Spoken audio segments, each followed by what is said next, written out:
The Amish Dreamer. Written by Samantha Price. Copyright 2018 by Samantha Price. Chapter 1. Newly married Jacob and Rebecca had done their post-wedding visitation duty, and they were heading home from the bus station in a taxi. For weeks they'd visited the people who couldn't make it to the wedding, and now Rebecca wanted nothing more than to settle into married life with Jacob and her new stepson. "Are you happy to be an instant mother?" Jacob asked with a grin as though he'd read her thoughts. She looked at his smiling eyes and warm face. That look was something she'd never get too much of. "I am." Happy isn't a good enough word. She tightened her grip on his hand. They always held hands when no one could see them. "And I'm looking forward to settling into a routine of sorts." Rebecca looked out the window at the farms they were passing, glad to be back in familiar surroundings. Being a midwife, she'd never have a regular daily routine like other young married women, but that was part of her calling. Everything had worked out perfectly for her, and she thanked God every day for her new family. With the constant demands of midwifery, she'd convinced herself she'd never marry, figuring she'd remain single like Marilyn, the midwife who trained her. Then Jacob had come along. When Jacob's wife had died, his sister Anne had come to live with him, and now Anne was only too happy to stay on and look after Micah whenever Rebecca was out on a job. "I'm so glad to be back before Mary has her baby. I told her to wait and she must have listened to me." Jacob chuckled. "Most pregnant women I've known don't want to wait for anything or anyone. I guess that's true, and I might find that out firsthand soon enough for myself." He took hold of her hand. "Very soon, I hope. I can barely wait until Micah has a younger brother or sister to play with." She smiled at him, and then she noticed the taxi was turning left instead of right. "We're going the wrong way." "No, we're going the right way. Our place is back that way." "No." He chuckled. "This is my surprise." By the impish grin on his face, she knew their house was ready and they wouldn't be going back to their rental. "Are we in our new house already?" He smiled and nodded. "We sure are. I'm afraid we'll have a lot of unpacking to do. Or I should say, you'll have a lot of unpacking to do, because I have to start work tomorrow. Anne said she left most of it for you to manage because she didn't know where you wanted things." That was thoughtful. So far Anne hadn't stepped on her toes as the female head of the household, but Rebecca had only stayed one night in their rental house after their wedding before they left to visit people. "How does she like the Gross Daddy house?" "She loves it. It's as big as a small house and as comfortable as it can be." "Good. She deserves that since she left everything to come live with you." Anne had left her old life and rushed to help Jacob when his wife had died a short time after Micah was born. Jacob had decided to stay on in Pleasant Valley where his wife had been raised, and it wasn't long after that Rebecca and he had fallen in love. "Don't get too excited when you see the house. It still has some things that need doing, but it's ready enough." "I can't wait to see it. I haven't even seen it with the walls up. I'll get Timothy out to finish the rest of the work soon." Rebecca nodded at the suggestion. Her older brother was a builder, and had been out of work the last she knew. When they stepped out of the taxi, Anne hurried over to them and gave each of them a hug. "Micah's asleep," was the first thing she said to them. "We've missed him so much," Jacob said. "I think he's grown. He's going through another growth spurt. We'll see him as soon as we put our bags inside, and after I give Rebecca a tour of the house." Jacob took the 2 bags from the driver as they were pulled out of the trunk. Anne was first to their front door and she pushed it open for them. "I'm sorry. You should show her around, Jacob." Jacob gave an embarrassed chuckle. "Why don't you both show me through?" Rebecca looked from brother to sister. "You first," Anne said to Jacob. Jacob went first and the 2 ladies followed. "I can't get over the space, and the furniture is in here already." "Who did all this work?" Rebecca asked. "Timothy did some, and other people helped out when he needed them." "I didn't know where you wanted everything, Rebecca." "I'll help you move it if you want to change it around," Anne said. "It looks fine to me." Rebecca took another look around, suddenly feeling very grown up. She finally had her own household to run. "It feels like home." When they reached the large kitchen, Anne opened two of the cupboards. "I've unpacked a few basic necessities to get you started, but of course we can rearrange however you wish." "Thank you. I'll see to it all tomorrow when I come back from visiting my folks. And I'll have to check on Mary to see how she's doing. I half expected to get a call while we were away, to say that she'd had the baby already." "No, she hasn't, and if she had, I would have heard." Anne shook her head. After they were done looking around the house, they went into Anne's gross-daddy house to fetch Micah. "Oh look. He's sleeping so soundly." Rebecca wished she could sleep so heavily, but with her job a deep sleep was a rare gift. She was always expecting her pager to sound or the phone to ring. Jacob put a hand on his sister's shoulder and whispered, "Thank you for looking after him, Anne. We'll fetch him when he wakes." "Okay, you two get settled, and you can take him home after you have the evening meal here with me. I prepared something for you." Rebecca tried to smile. It had saved her work, but she would have preferred to have a romantic dinner alone with her new husband. Especially with this being the very first time they'd eat a meal in their new home. "Is that what smells so delicious?" Anne nodded. "Thank you. I'll have to go to the markets tomorrow to fill the cupboards. I have some boxes of canned goods and jars of preserved fruits in your kitchen." Now Rebecca felt bad for being a little resentful. Anne was so good for looking after Micah, and Rebecca knew she'd have to stop feeling that way. "Thank you, Anne. I'll check what there is so I don't double up." It was going to be sort of like living with her mother-in-law. She'd feel she had to be the best cook, have the cleanest house, and be careful to always make the most economical choices with the food shopping. The next morning when Rebecca was ready to visit her mother, she knocked on Anne's door to collect Micah since he'd ended up staying there the night. Anne had made one excuse after another why he should stay with her. It was okay for now, but Rebecca knew she'd have to monitor the situation. She wanted Micah close to her so he could get used to her as his new mother. Anne opened the door. "Hello, Anne. I'm here to collect Micah. I'm taking him to visit my folks." Anne's mouth twisted slightly. "That's not necessary. He can stay here with me, instead of being jiggled about in the buggy. You can collect him when you get back. I've got his things packed ready for you. He won't be jiggled about. I'm not that bad a driver and he'll be secure in his seat. Besides, my mother would like to see him." Anne blinked rapidly. She saw him at the meeting Sunday last. Rebecca didn't want to stand there arguing with Anne. "Would you like to come with us?" "No, I'll stay here with little Micah." "Are you sure that's okay? Wouldn't you like a break from looking after him now that I'm back?" "No, it's perfectly fine. Come and see him before you go." "Okay." Rebecca walked into the small kitchen where Micah was propped up in the high chair. He was now her son, and she didn't like being invited to see him. She wanted to take him now she was back. "Hello, Micah," she whispered as she leaned down and kissed the top of his head, and he smiled at her. "He's so cute." "Yeah, he is. I'll have him ready for you when you finish visiting your mother, okay? You can see he's happy here and rested." Anne gave her a lovely bright smile, and Rebecca knew her fears were unfounded. "Okay, I'll do that." She turned back to Micah. "I'll see you when I get back, and I'll take you home to your new bedroom." Rebecca hitched her buggy and traveled to her childhood home, a little sad to be going without her new stepson. Her younger brothers would be at school and her teenage brothers would be at work, but she was anxious to see her mother, whom she'd missed dreadfully. When she pulled up outside her old home, her mother ran out to her. Rebecca jumped down from the buggy and they met with a hug. "It's so good to see you back." "It's good to be home." Being so much taller than her mother, she rested her arm comfortably around her mother's shoulder. "What's been going on?" "You won't believe it." Mom shook her head. "So much has happened. Come inside and I'll tell you all about it." They walked into the house arm in arm. "I can't wait to hear everything." So much. Sit down first. You'll need to be sitting when I tell you." "Is it bad?" "No, it's good. I'm certain." Once they were inside, Rebecca hurried to sit down at the kitchen table. "Mary hasn't had the baby yet, has she?" Mom picked up the tea kettle.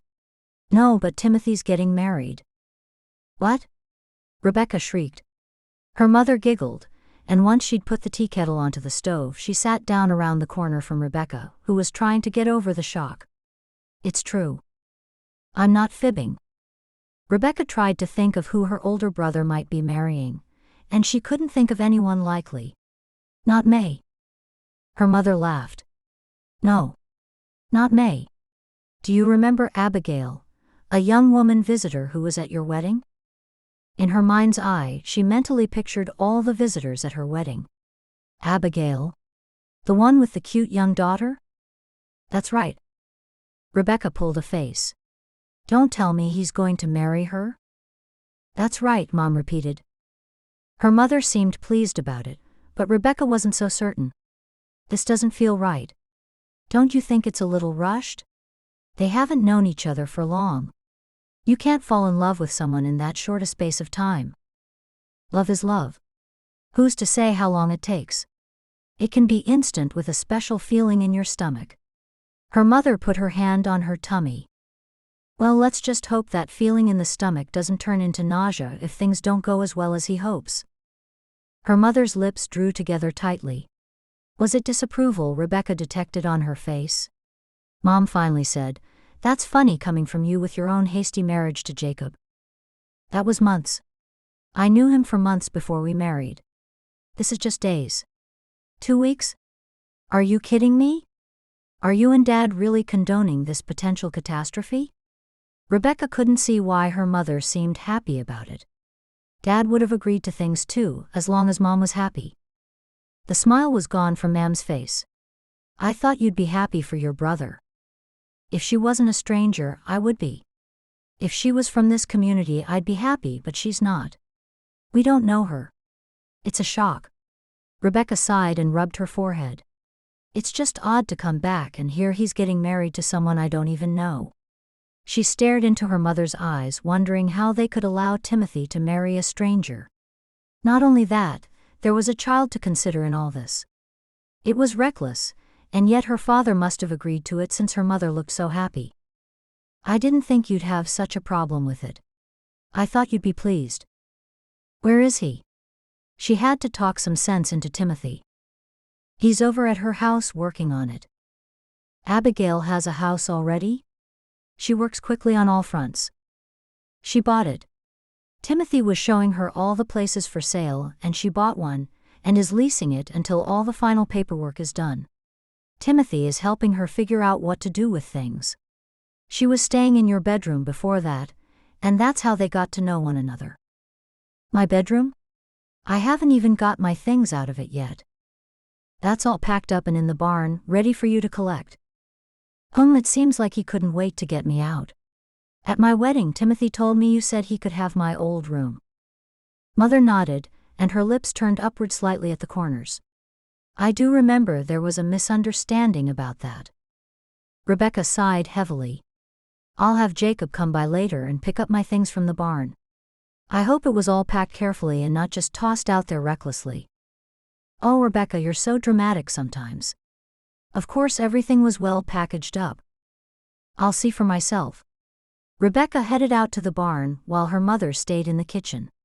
Had she been there while Timothy was courting this woman, he would have asked her advice and she would have begged him to slow down. Obviously, no one had guided him in love and marriage. Before Rebecca reached the barn, she noticed May heading up the driveway toward the house, driving her buggy. May's twin sister, April, had left the community after making up dreadful lies over Jacob. There really was no nastiness in May, Rebecca knew, except when her sister influenced her. She waited for the buggy to draw closer, and May stopped the buggy close to the barn. Hi, May. Rebecca. Someone said you were back. May stepped down and hurried to her. It's so good to see you. I've come to you for advice if that's okay. Sure. Anything to keep her from thinking of the mistake her brother was about to make. What's on your mind? May inhaled deeply. The thing is that I like someone, and he's a widower, and I know you've just married a widower, so I'm hoping you'll give me some insight. Rebecca knew there were a couple of widowers in their large community, but she couldn't think of which one May would possibly like. Who is he? I don't want you to say anything. Of course I won't. It's William Bronstein. Rebecca slowly nodded as she pictured William Bronstein. He was a handsome man with 2 daughters who weren't yet teenagers. William is a nice man. What kind of advice are you looking for? Just as May opened her mouth to respond, the phone in the barn rang. Just a minute, sorry. I'll have to get that. Rebecca hurried to get to the phone, before it stopped ringing. Hello. Rebecca. It was a man's voice and he sounded urgent. Samuel. She's gone into labor. Hurry. I'll be right there. Because of his panicked voice, she didn't ask questions about how long Mary had been having contractions or whether she was in pain. Their house wasn't far, so she'd find out for herself.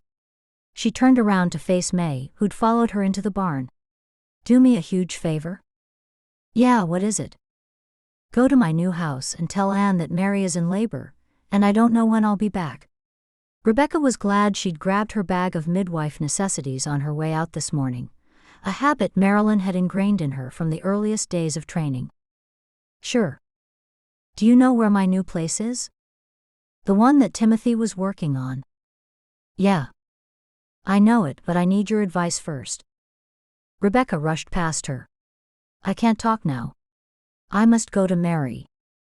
May was hot on her heels. When can we talk? Shall I come to you? Rebecca stopped still. I'll come to you as soon as I can. Her Bopley's coming and I must go. As soon as I get the next bit of time, which might be tomorrow or maybe the day after, I give you my word I'll come to you. We can sit down and have a big talk, okay? Okay. She leaned forward and gave May a quick hug. Can you also tell my mother where I'm going? Sure. Rebecca jumped into the buggy and headed to Samuel and Mary's house. Micah was the last baby born in that house. Things had gone well with the birth, but things had gone downhill rapidly with the death of Jacob's wife soon afterwards. That was at the forefront of Rebecca's mind. The other thing was, she would have to watch what she said in front of everyone because no one apart from herself and Mary and Samuel knew that this was Mary's second birth, not her first. Chapter 2. May was upset that Rebecca had no time for her. She'd always seen Rebecca as a friend. She walked over to the bishop's front door and knocked. A surprised Hannah opened the door. May. Then Hannah looked past her at Rebecca's buggy moving away rapidly. Where's Rebecca going? She had a call from Mary. She's in labor. A smile chased away Hannah's frown. That is good news. And they'll both be delighted Rebecca came back just in time. God is so good. I guess so. I mean, yeah, he is. I just made tea. Will you join me? No thank you, I have to get home. I've heaps to do. Okay. Hannah leaned on the doorpost. How's April? She's doing okay. Do you hear from her much? We write all the time. I get a letter from her every week. You must miss her. I do. Well, bye, Mrs. Schroeder. Bye, May. She turned away from Hannah, thinking about whether she really missed April. If she searched her heart, she'd have to admit she did, but she certainly didn't miss the commotion that always surrounded April or how people judged her as being just like April. She was nothing like her sister, and with April gone, she could be who she really was inside, instead of being overshadowed by her older twin. Just because April was born a few minutes before she was did not give April permission to boss her around. Say hello to your parents for me, Hannah called after her. I will, she said with a half-hearted wave over her shoulder. When Hannah closed the door, May dragged her feet the rest of the way to the buggy, with her shoes making crackling sounds as she rolled them over the tiny pebbles. When she reached the horse, she took hold of the leather reins and climbed into the driver's seat. Convinced life was passing her by, she turned the horse and buggy to face the road. Her beloved horse, Nigel, moved forward without her needing to utter a word. Why didn't life go the way she wanted it to, just like Nigel did? Oftentimes all she had to do was think where she was going, left or right, and he'd head in that direction. She slumped lower in her seat. Soon everyone her age would be married, and she'd be the only one left single. She'd had a small crush on Timothy, and then Abigail had moved in with Timothy's family, and that was the end of that, before anything ever got started. It was an awful feeling to be left on the shelf, like a piece of bad and unwanted mottled-looking fruit. If she could just get William Bronstein to notice her, things could be different. She knew she'd be a good mother to his 2 girls. They were young enough that she could teach them to sew and keep house, just like her mother had showed her in April. As her horse moved slowly back home, clip-clopping along the dirt-packed road, she dreamed of being married to William.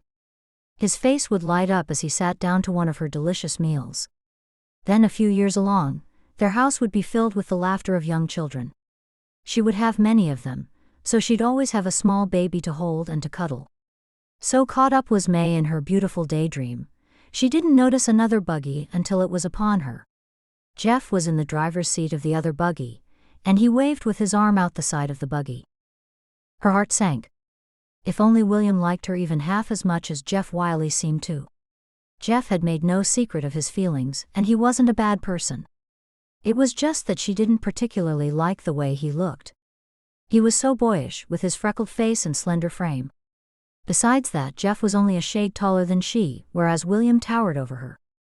She was in no mood to talk to Jeff, but still, she fixed a smile on her face as he stopped in the center of the quiet back road. She gave Nigel the signal to stop and he obeyed. "Hello, Jeff." "May." He nodded at her. "What are you doing out this way?" "I just called in to see Rebecca. She's back and was visiting her mother. Then she had to rush away to deliver Mary's baby." He raised his eyebrows. "That is good news. Another member of the community." He chuckled. "If new people don't join us, we'll just breed 'em. Either way, God gives us an increase to our population." Squirming in her seat at his awful comment, she nearly told him how horrible it sounded. It was beyond her why he thought it funny. "People do join us, though. A family did last summer and then an Englishman just 3 months ago." I was half joking. "Many people do join us," she repeated. Now he wasn't smiling. "I know they do. What are you doing with the rest of your day?" "Helping my mother." "Aren't you working?" "Not today. I've got the day completely free and clear. I just stopped at your place and your mom said you might be out this way." "Jeff Wiley, have you been following me?" "Definitely not. I was looking for you." May shook her head. "It's the same thing." "Well, not really. To follow someone, you must see where they're going before they set out and stay right behind them." She swiped her hand through the air to put an end to that topic. "Why did you want to see me?" "I wanted to know if you'd want to hang out today." She wrinkled her nose. "Hang out? You know, do something together. Just you and me." She shook her head. "I've got far too much to do helping Mom." Jeff stared back at her. "She said you were free today. I stopped in there just now." Anger welled within her. How could her mother betray her like that? She would say that because she doesn't realize all the things that have to be done today. There is far too much to do, and I can't let her do it all alone. She's such a kindly woman trying to let me off all the hard work. I didn't see there was much work. You can't have much with only you and your folks. There's the cleaning, cooking, raising the vegetables, and keeping the garden tidy. My father hates an untidy garden. I'll get into terrible trouble, and he'll go after me with the strap if the house is messy when he comes home." Jeff's eyes opened wide. "Is that so? Aren't you a little too old to get a belting?" She didn't know if he believed her or not, but since it had slipped out of her mouth, she had to continue. Her father had taken the strap to her and April only once when they let all the horses out of the paddock when they were 9. They had been plenty old enough to know better.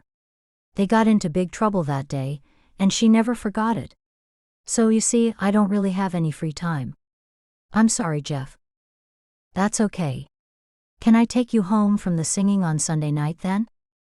"Well, you could, except I'm not going to the singing this Sunday." She definitely wasn't now. Before he could ask about the Sunday after that, she said, "If you'll excuse me, Jeff. I'm very late. My mother's expecting me. Goodbye." She flicked the reins lightly on her horse's rump, and normally that would have been enough to have him walk or even take off at a trot, but he didn't move. "Come on, Nigel." She flicked the reins on his rump again. Nigel forward.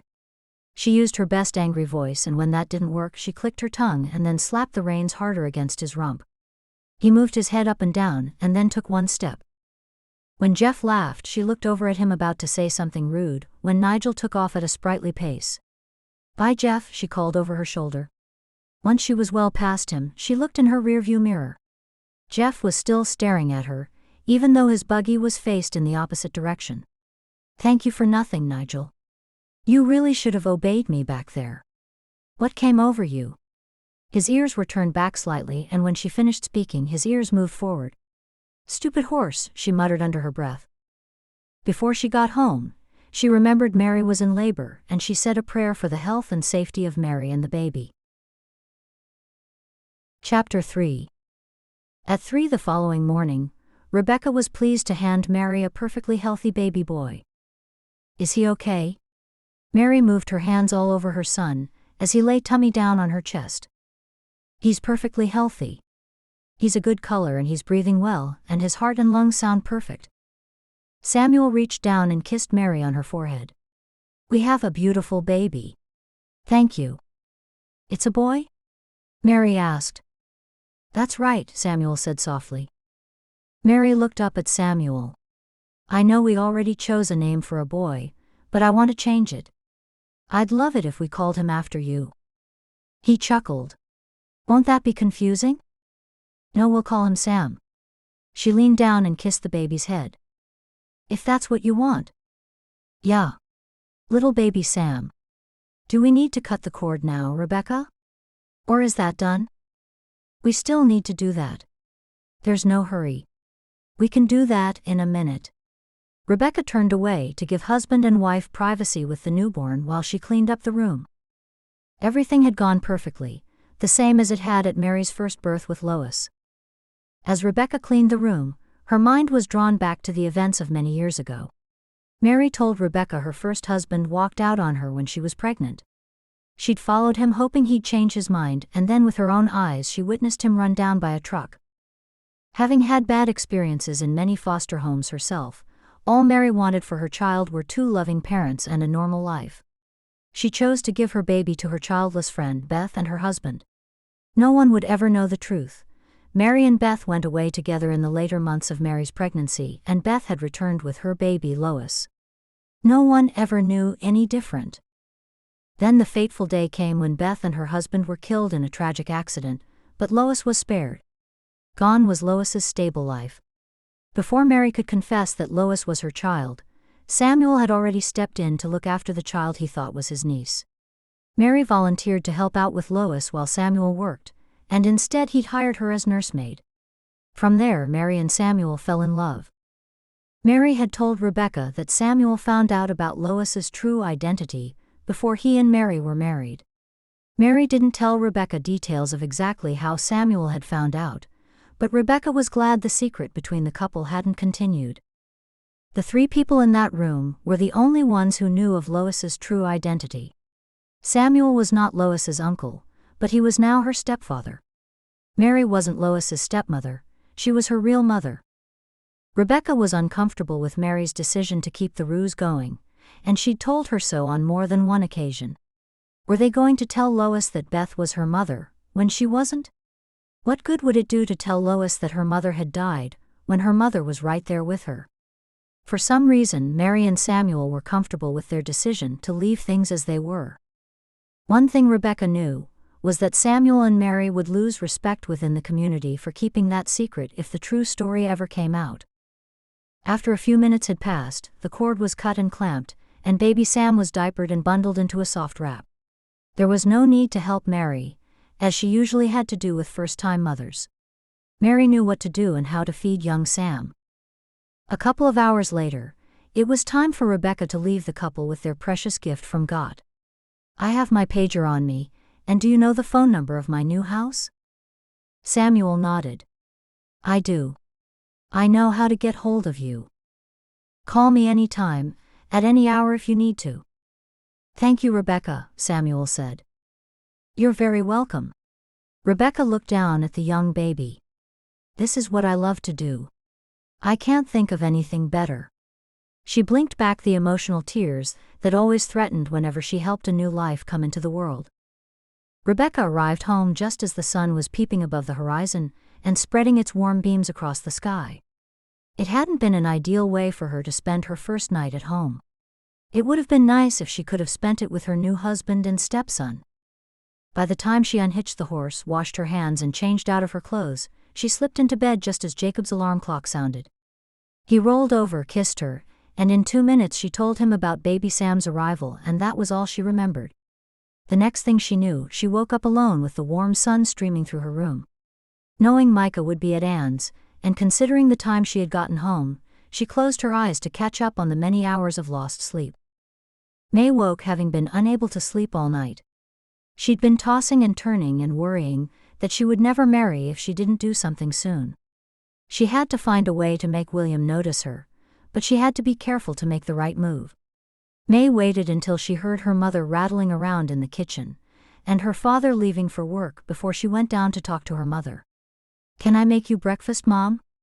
May slumped into a chair. Her mother was sitting at the kitchen table drinking coffee. "Good morning. You must want me to make you breakfast because you're sitting down." "I can stand up if you want me to make it." Her mother laughed.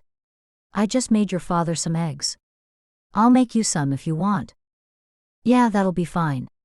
Thank you, Mom." Her mother drained the last of her coffee and then placed the mug down on the table. "Don't forget it's washing day today." "I won't. How can I forget something as important as that?" As her mother whisked the eggs with a fork, she looked up at May. "Not too happy this morning?" "I'm fine."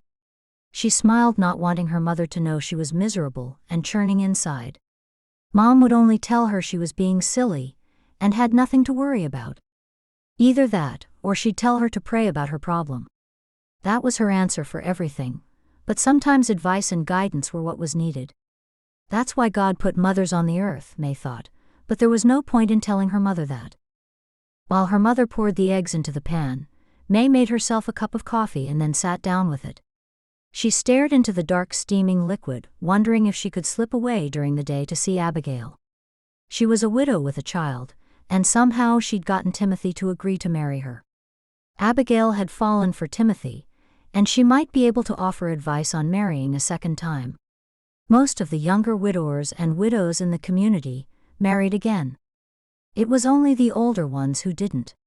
And that meant William was most likely to get married at some point, and she had to ensure she was the one he chose. Her mother placed a plate of scrambled eggs and toast down in front of her. "Thank you, Mom."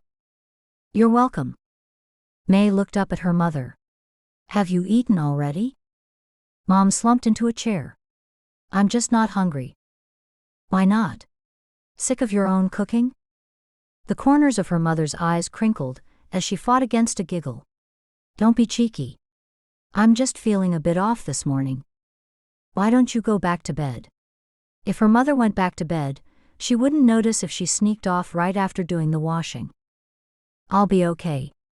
I might have a rest after lunch if I'm still feeling tired. Would you mind if I left home after the washing? I'll only be gone an hour or so."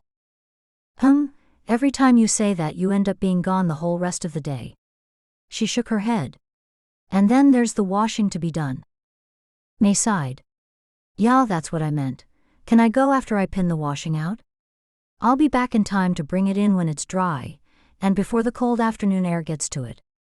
"Where are you off to that's so important?" "I just want to visit Abigail, seeing I'm lonely now since April's gone." She pushed her bottom lip into a pity-me pout. "Sure.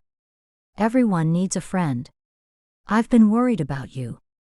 I'll tell you what. Why don't you go whenever you're ready, and I'll do the washing?" "No, Mom, not when you're feeling ill. I'll leave as soon as I pin it out." "Okay." Her mother nodded. "Don't hurry back. You young people should have some fun."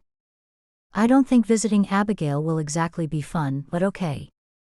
While you're out that way, could you get some things from the markets?" "Sure." Her mother started telling her what they needed, and when she saw the glazed look on May's face, she said, "I guess it's enough that I'll write out a list." Chapter 4. On her way to the markets, May passed Jacob and Rebecca's new house. The temptation was too strong to resist. She wasn't going to knock on the door in case Rebecca was asleep, but if she just happened to look in the window and see Rebecca awake, it would be a perfect opportunity to talk with her about William. When she pulled the buggy into the driveway, she noticed Anne at the back of the house with baby Micah in her arms. Anne looked at her, waved, and walked to the buggy while May secured her horse. "Hello. May, isn't it?" "That's right." May was delighted Anne hadn't confused her with April. But she figured, only because Anne hadn't been there long enough to know them as the twins. They weren't identical twins, and the only thing similar about them was their coloring, but that didn't stop people from confusing the two of them. "Is Rebecca home?" "She arrived home very late last night, or it could have been the early hours of the morning. Anyway, she hasn't stirred." "That's right. Mary had the baby?" "Yeah, she had a boy." "Oh, that's wonderbar. I'm happy for them." May glanced at the house. "I was hoping to talk with Rebecca." "Never mind. Could you tell her I stopped by?" "Yeah, I'll do that." "Thank you." May's gaze dropped to little Micah. "He's a sweet little boy." "Yeah, he is. Rebecca and Jacob are blessed to have you to look after him when she's called out overnight. And I'm pleased to be wanted." May smiled and said goodbye to Anne. Things had definitely worked out for Rebecca, and also for her brother Timothy. Perhaps God was blessing the bishop's entire family. The bishop might spend more time in prayer than everyone else in the community, and that would explain why they were blessed, May figured. May left Rebecca's house, and took a detour to stop by Abigail's house on her way to the markets. She walked up to the front door and knocked gently in case Abigail's daughter Ferris was asleep. By this time it was mid-morning. Abigail opened the front door. "Good morning, May. Come in." "Thank you." When she walked in the door, she saw young Ferris playing in the middle of the living room floor. "I hope I'm not disturbing you." "Not at all. It's nice having visitors. Would you like a cup of hot tea?" "I would, thank you." May followed Abigail into the kitchen. "You just bought this house?" "I did. Technically, I'm in the process of buying it. It needs some work, but Timothy's doing it for me. It'll soon be his place too." They both sat down at the table. "It does need a lot of fixing, but Timothy's happy to do that in between his jobs." "He's working now?" "Yeah, for himself. He's got quite a lot of work already, and his first client was a large real estate firm. He's also going to be doing a little work on Jacob and Rebecca's new house, and he's got plenty of work lined up for the future." "That is good to hear." "Oh, the tea." Abigail got up and filled the tea kettle, placed it on the gas stove and lit the burner. "I need to ask your advice about something, if that's all right, Abigail." "Woman to woman." Abigail moved back to her seat. "Of course. If I can help, I will. What do you think a widower would be looking for in a wife?" Abigail's eyebrows rose. "You like a widower?" "I do." "Is that so shocking?" "No, not at all, but I just thought that." She shook her head. "I don't know." May leaned forward. "Please tell me what you're thinking." "I would have thought that a beautiful girl like you could have any man she wanted, and marrying a widower wouldn't be an easy choice to make." Smiling now, May was pleased with the compliment. "But you were a widow yourself, and with a child. The man I like lost his wife a few years ago, and he has 2 young daughters. Not as young as Ferris. They're a little older." "And you like him?" "Very much so, and I'm wondering what he would be looking for in a woman. Would he think I'm too young or something? That's my concern." "I don't know. What's the age difference?" "I'm not sure, but at least 10 years. Abigail exhaled heavily. "That is quite a bit." "What's the age difference between you and Timothy?" "We're the same age. We have the same birthday in the same year and everything. So just a few hours difference." "Wow. That's almost unheard of." "I know. It is a big coincidence. He'd never get away with forgetting my birthday." She giggled. "And I would probably remember his." May smiled, and she could see that Abigail and she could become good friends. I thought you two were around the same age, but I thought you might be a little older since you have Ferris. I thought you might be one of those women who looks really young." The kettle whistled, and Abigail jumped to her feet. "Hot tea. Or would you prefer coffee?" "Yeah, tea please." "Milk and sugar?" "2 sugars and just a dash of milk." "Okay." When they both had their tea in front of them, May leaned back and took a sip. "Ferris has been good playing out there by herself." Abigail stood up and looked around the corner. "She's playing with blocks Timothy made for her. She'd play with them all day if she could." Abigail sat back down. "Is it strange to be marrying for a second time?" "I never thought I'd marry again, not so soon anyway. It was something I thought I might do many years down the road." She touched the strings of her cap almost as though she was nervous. "Things were different with my first husband, very different. But that's a story for another day. You didn't come here to talk about me." She had that right, but the story might give May some insight. "You can tell me." May took another mouthful of tea. "Another day. I don't want to think about that now. I just want my mind on my wedding to Timothy, and getting everything ready for it. Would you like some help?" "I'd love some. Hannah's organizing everything, so I'll let her know you offered, okay?" "Certainly. I'll do anything I can. I'm sorry I've left things so late.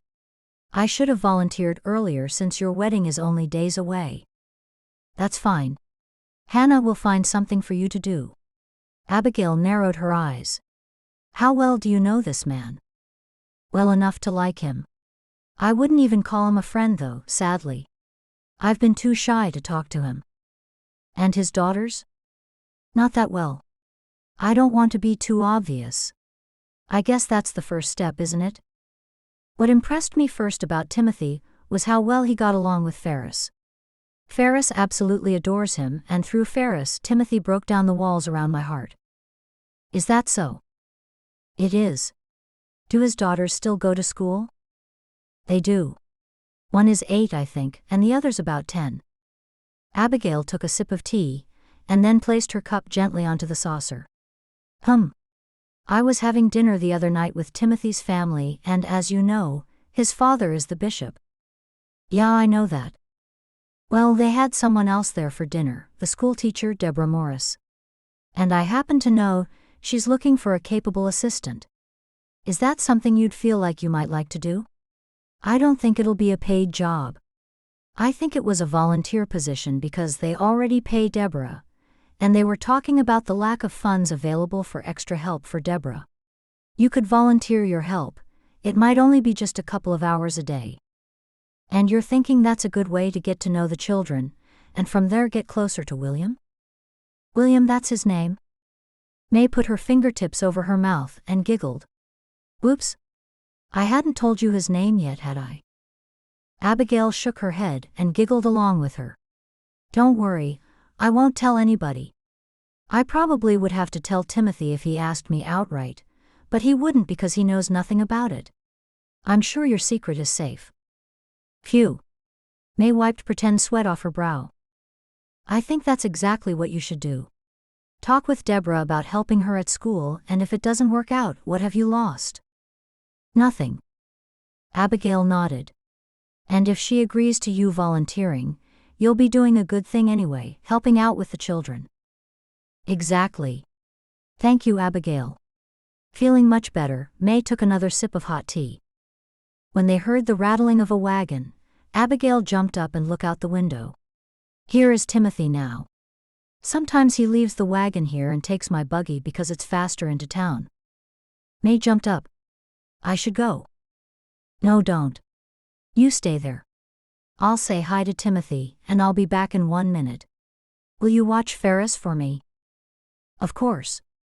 While Abigail rushed out to see Timothy, May sat down on the rug with Ferris and helped her arrange blocks. She could hear muffled voices outside but couldn't hear what was said. A few minutes later, Abigail came back inside. "He's going in a minute. He said to say hi, but he's too busy to come in and say hello properly. He didn't even have time to say hello to Ferris." "That's fine.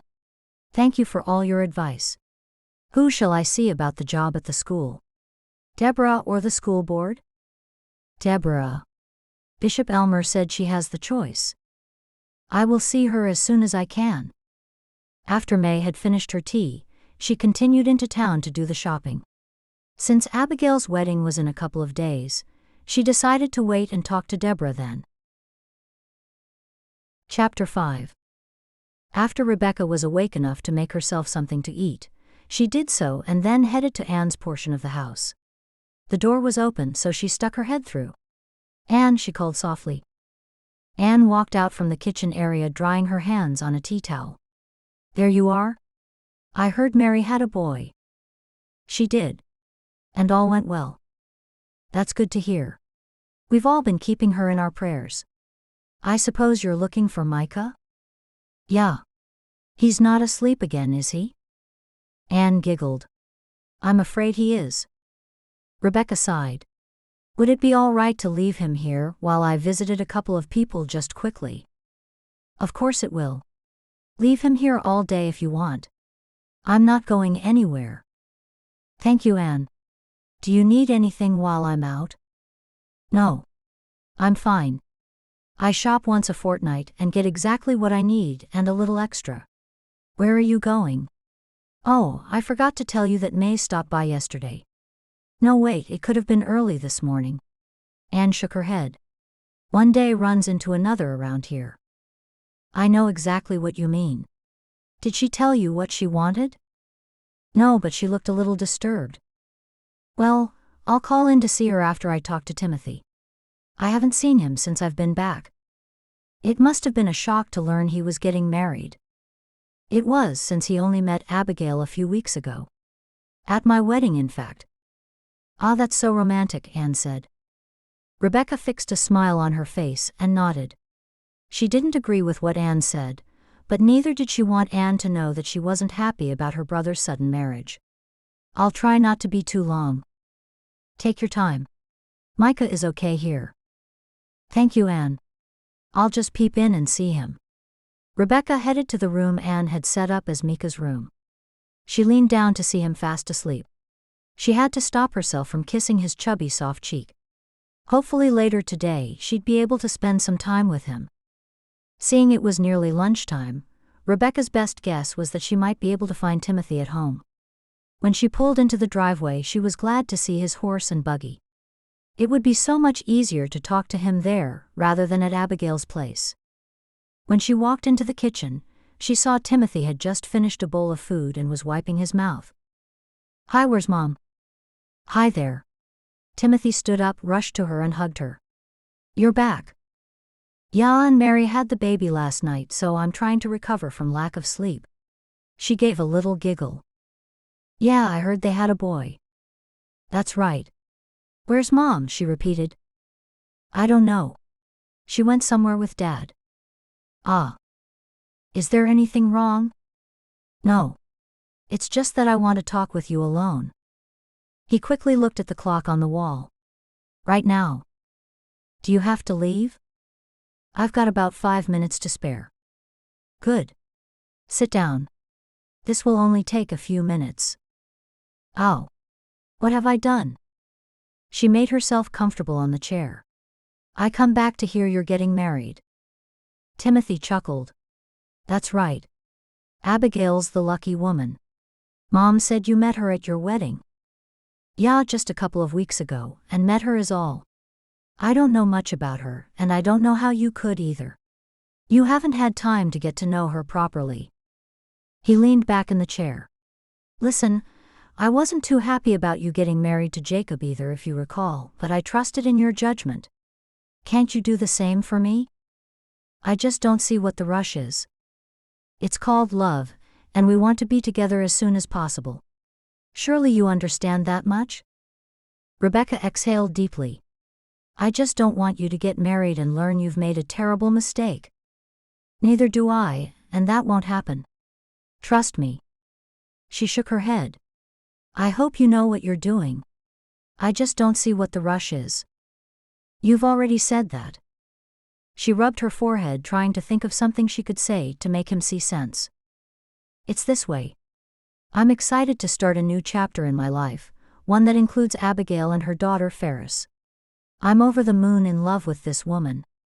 I never knew I could feel like this about another person. And I know she's not perfect, but neither am I. Don't forget, she lived here in this house for a while, so we did have time to talk together. Once you get to know Abigail and Ferris, you'll love them too. I was shocked to hear it, that's all. At the wedding, you were all excited about taking over my room, and I had in my mind you'd be here for a while longer. Aside from that, I guess I thought you would marry a girl from our own community. I did too, but it didn't work out like that. It doesn't really matter, does it? No, you're right, it doesn't. Jacob comes from a different community as well. She shook her head. It doesn't matter. I just want to make sure you'll be happy. I'll be more than happy. You should follow me over to Abigail's house now. I'm doing some work on it this afternoon. I would, but I'm going to see May. Okay.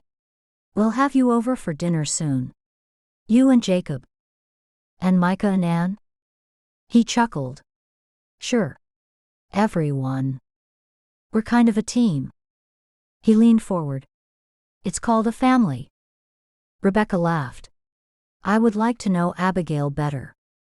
And you will. He pushed his chair out and stood up. Did you know I'm working for myself now? That's great. Is there enough work? Yeah. Remember that real estate agency that sacked me? I do. Well, they're one of my main customers. Oh, Timothy. That's wonderful. Abigail inspired me and gave me confidence in myself to do it, and so did Samuel Kaufman. That's so good. I'm happy for you. Are you sticking around? No. I'll leave too. Rebecca was curious to know why May had stopped by to see her. She'd already told May she'd visit her soon. As soon as Rebecca pulled her buggy to a stop in May's driveway, May came running out toward her with her hands holding her dress bunched up at either side. Rebecca, hi. Did Anne tell you I came to see you? Yeah, she did. Rebecca stepped down and walked closer to May. Is everything okay? It is.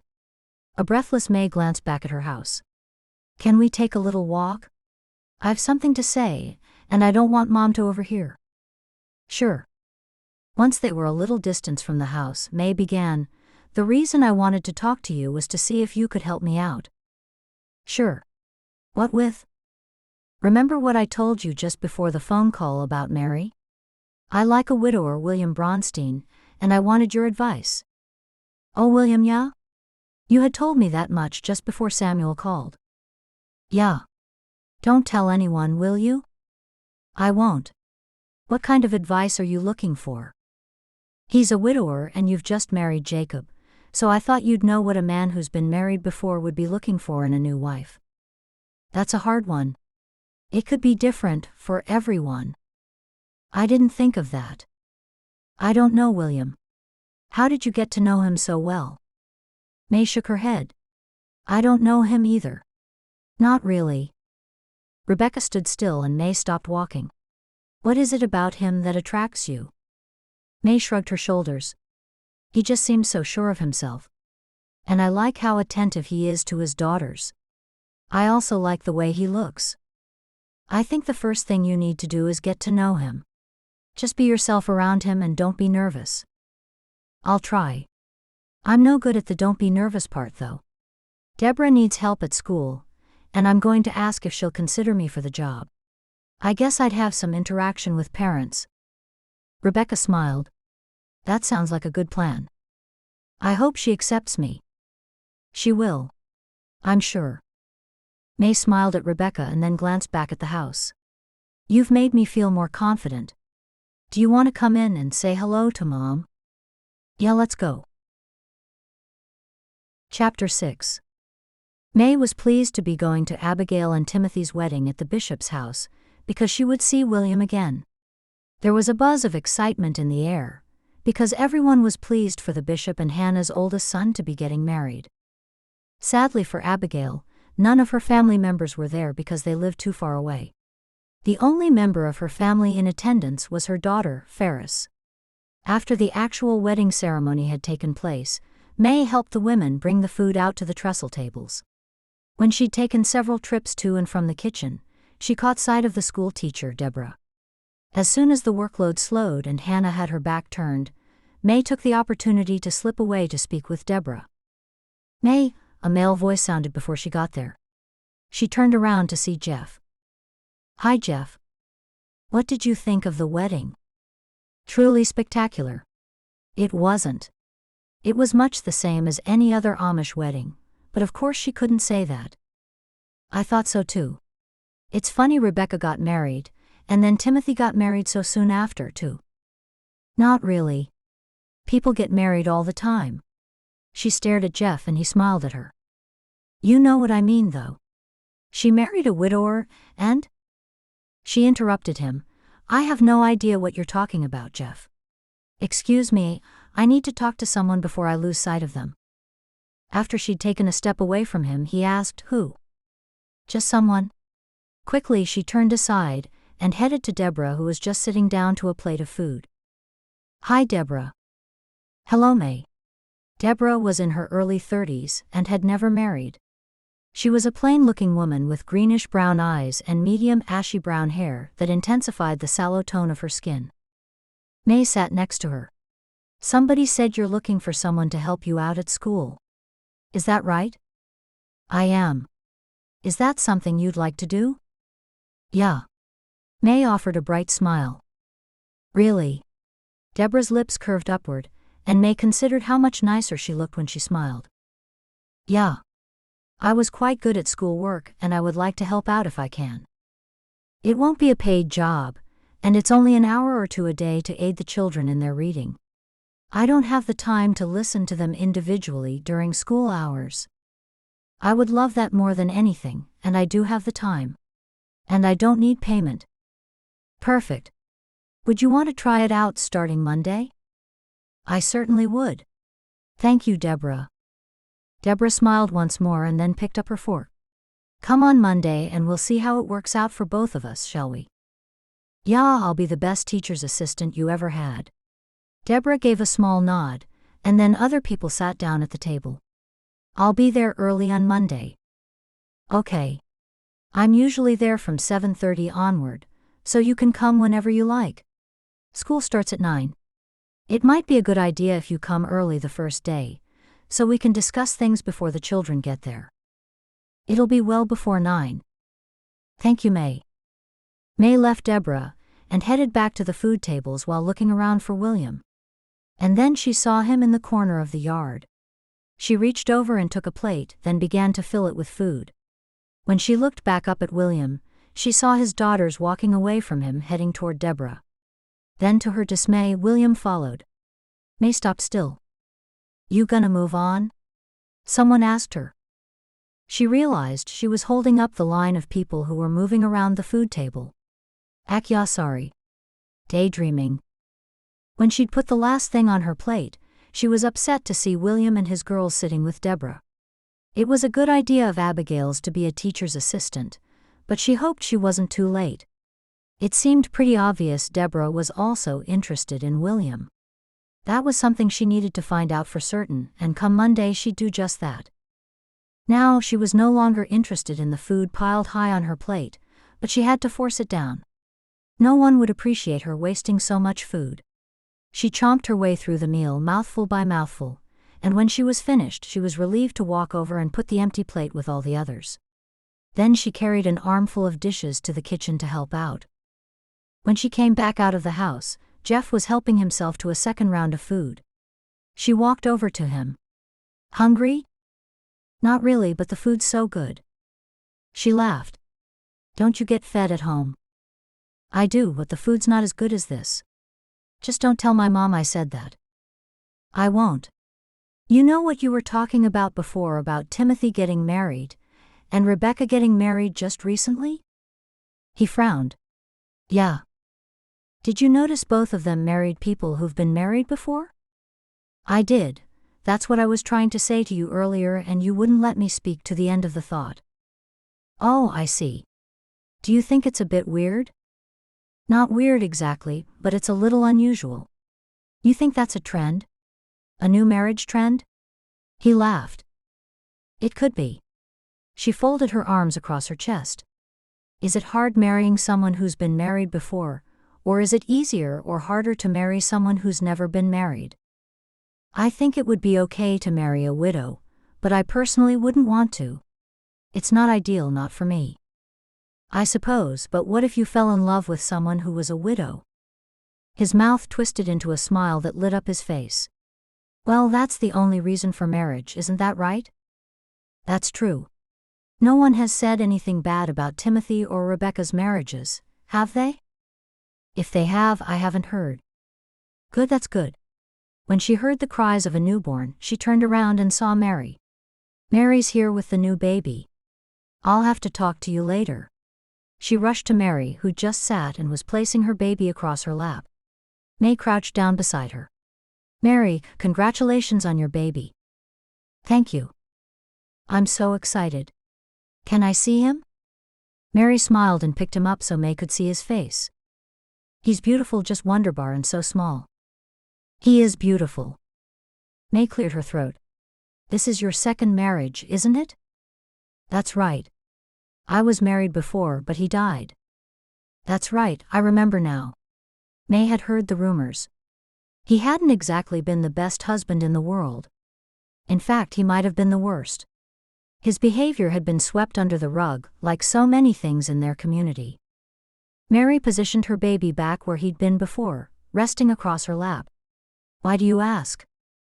I'm just wondering what it's like to marry a second time, that's all. Mary shook her head. I can't compare the two marriages. I thought I was in love with my first husband leading up to the marriage, but things went dreadfully wrong. It was such a mismatch. I never dreamed it would turn out as bad as it did. She shook her head, and her bottom lip trembled slightly, and May knew just how awful that relationship must have been. It wasn't a good marriage. Mary gulped. I'm sorry to hear that. With Samuel, everything is perfect. Well, it's not perfect. She looked brighter. But it's pretty close to it.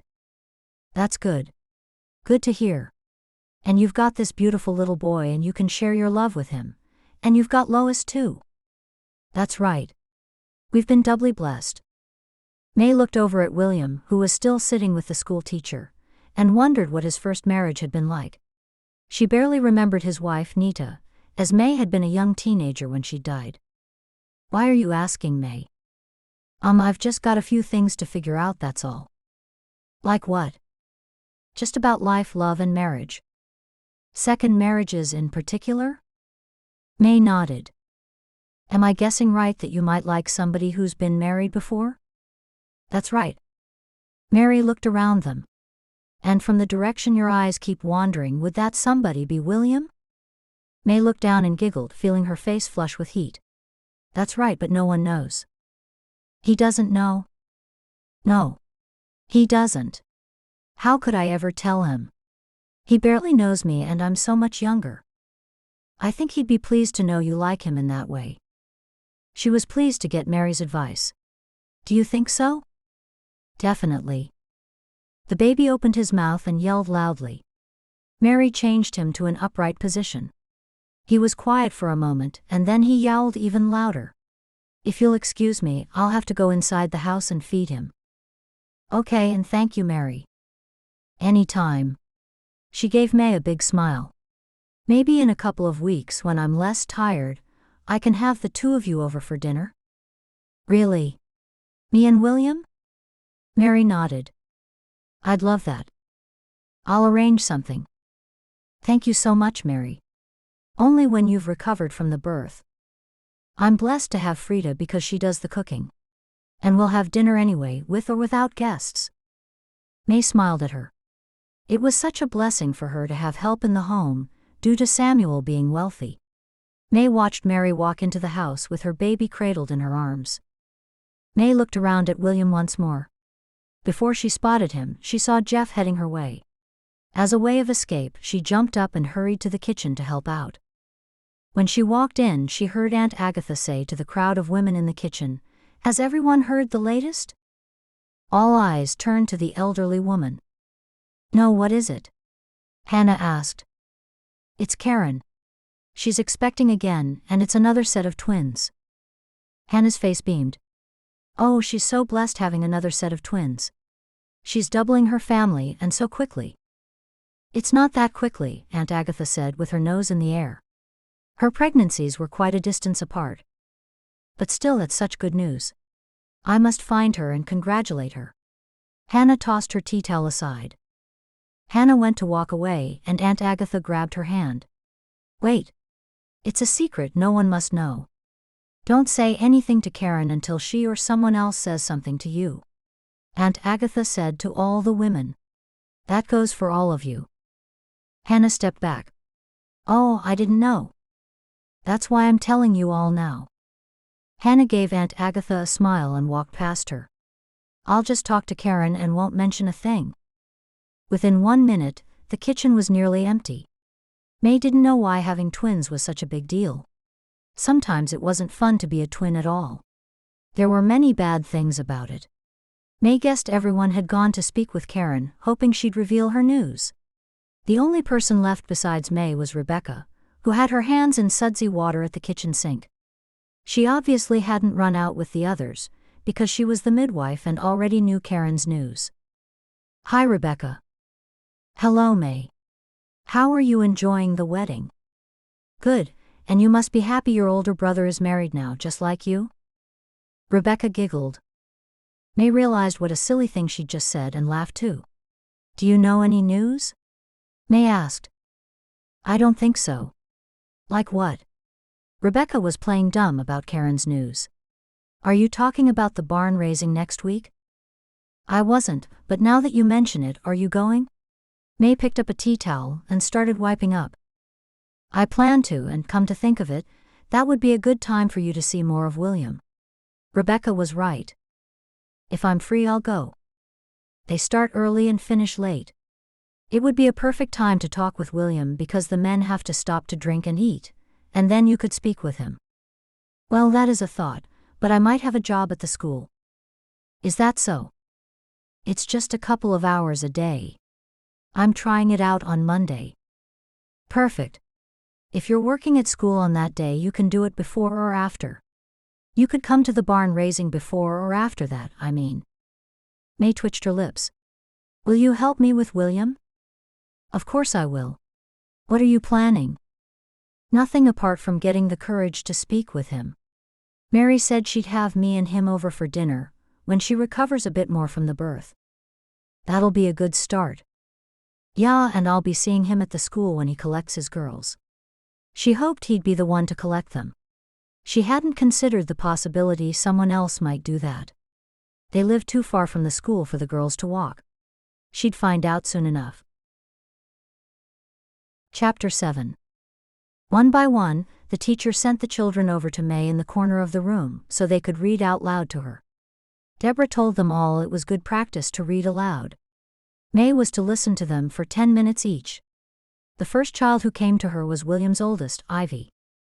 Now don't be nervous, just read as though I'm not here. May smiled at her and patted the chair next to her. Okay.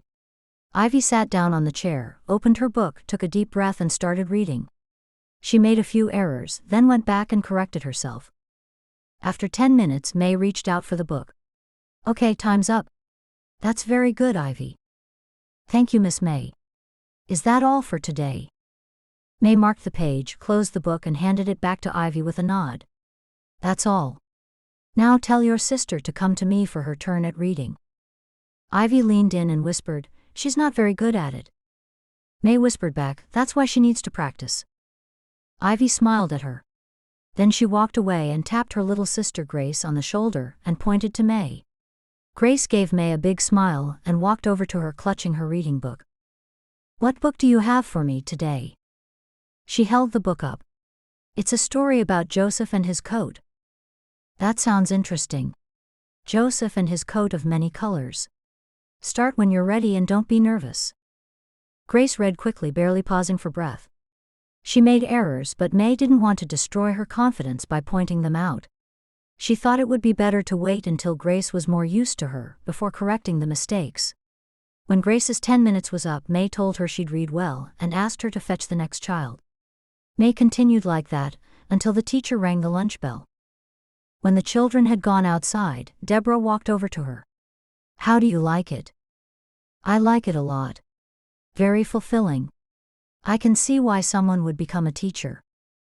"I'm glad to hear it. That's all for today, thank you, May. Unless you'd like to stay on for the rest of the day so you can see what I do?" She wanted to stay, and then she would see William when he came to fetch his children at the end of the day. "I might stay on just for today if that's okay, because my mother is not expecting me home until late." "Perfect. How did the children do with their reading?" "You've done a good job with them. I was surprised how well they read." She gave Deborah a big smile. "They are fairly good," May added, "and the more they practice the better they will be." "That's right. And we're grateful for your help. Did you bring any food with you, May?" "I do have a little something in the buggy." "Perfect, bring it in and we can eat lunch together while we watch the children." When the school day had ended, May waited with Deborah outside of the one-room schoolhouse. Some children walked home but most were collected in buggies. May was anxious to know whether Grace and Ivy would be collected by William, or whether he'd have someone else collect them. She didn't have long to wait, because Deborah took off at quite a pace without saying a word. May followed the direction she was headed, and saw she was following behind Ivy and Grace, who were heading to a buggy. When William got out and talked to Deborah, May didn't like it one bit. Deborah had talked to him at the wedding, and now he was talking to her at school. It seemed to May she'd left things too late. If she'd never helped out at the school, she wouldn't have found out that Deborah liked William. Deborah Morris was more William's age anyway. May knew there was no use both of them talking to William at school like Deborah was now doing. May walked a few steps toward them and then called out, "Excuse me, Deborah, is it all right if I go home now?" Deborah swung around. "Of course, May. I appreciate your help today." "You're welcome." She saw William smiling at her and felt a spark of hope. She gave him a wave. "Hi, William." He lifted his hand and waved. "Hi, May. Have you been working at the school?" "I have today, and if Deborah thinks I've done a good job, I'll keep doing that a couple of hours a day." "Good to hear. Bye, Deborah." "Thanks again, May. And I would like your help again tomorrow if you're able." "I'd love to. See you then. You don't have to come so early tomorrow." "Okay, bye." "Bye," Deborah said before she turned back around to talk further with William. May headed inside to fetch the container in which she'd brought her lunch, and then she walked out to her buggy. She glanced William's way and saw them still talking and the girls sitting in the buggy waiting to go home. As she drove away, she realized how tired she was from the day, even though she hadn't done anything physical. She blinked hard fighting the drowsiness. Anyway, if she fell asleep, she knew Nigel would find his way home. There were no major roads or intersections to cross. When May's house came into view, a taxi was pulling out of the driveway. There was no one in it but the driver, and that meant they had a visitor. It could have been one of her mother's friends visiting. A couple of them didn't have buggies, so it was likely Mom would ask her to drive them home. Before she unhitched the buggy, she opened the back door to inquire whether someone would need to be taken home. She couldn't believe her eyes when she saw who was sitting at the kitchen table. May. Her twin sister ran toward her with arms wide open. Chapter 8. The twins April and May hugged. "April, what are you doing here?" May looked April up and down. She looked well. Then she looked at her belly, to see if she might have come home to tell them she was expecting. Her belly was as flat as a pancake.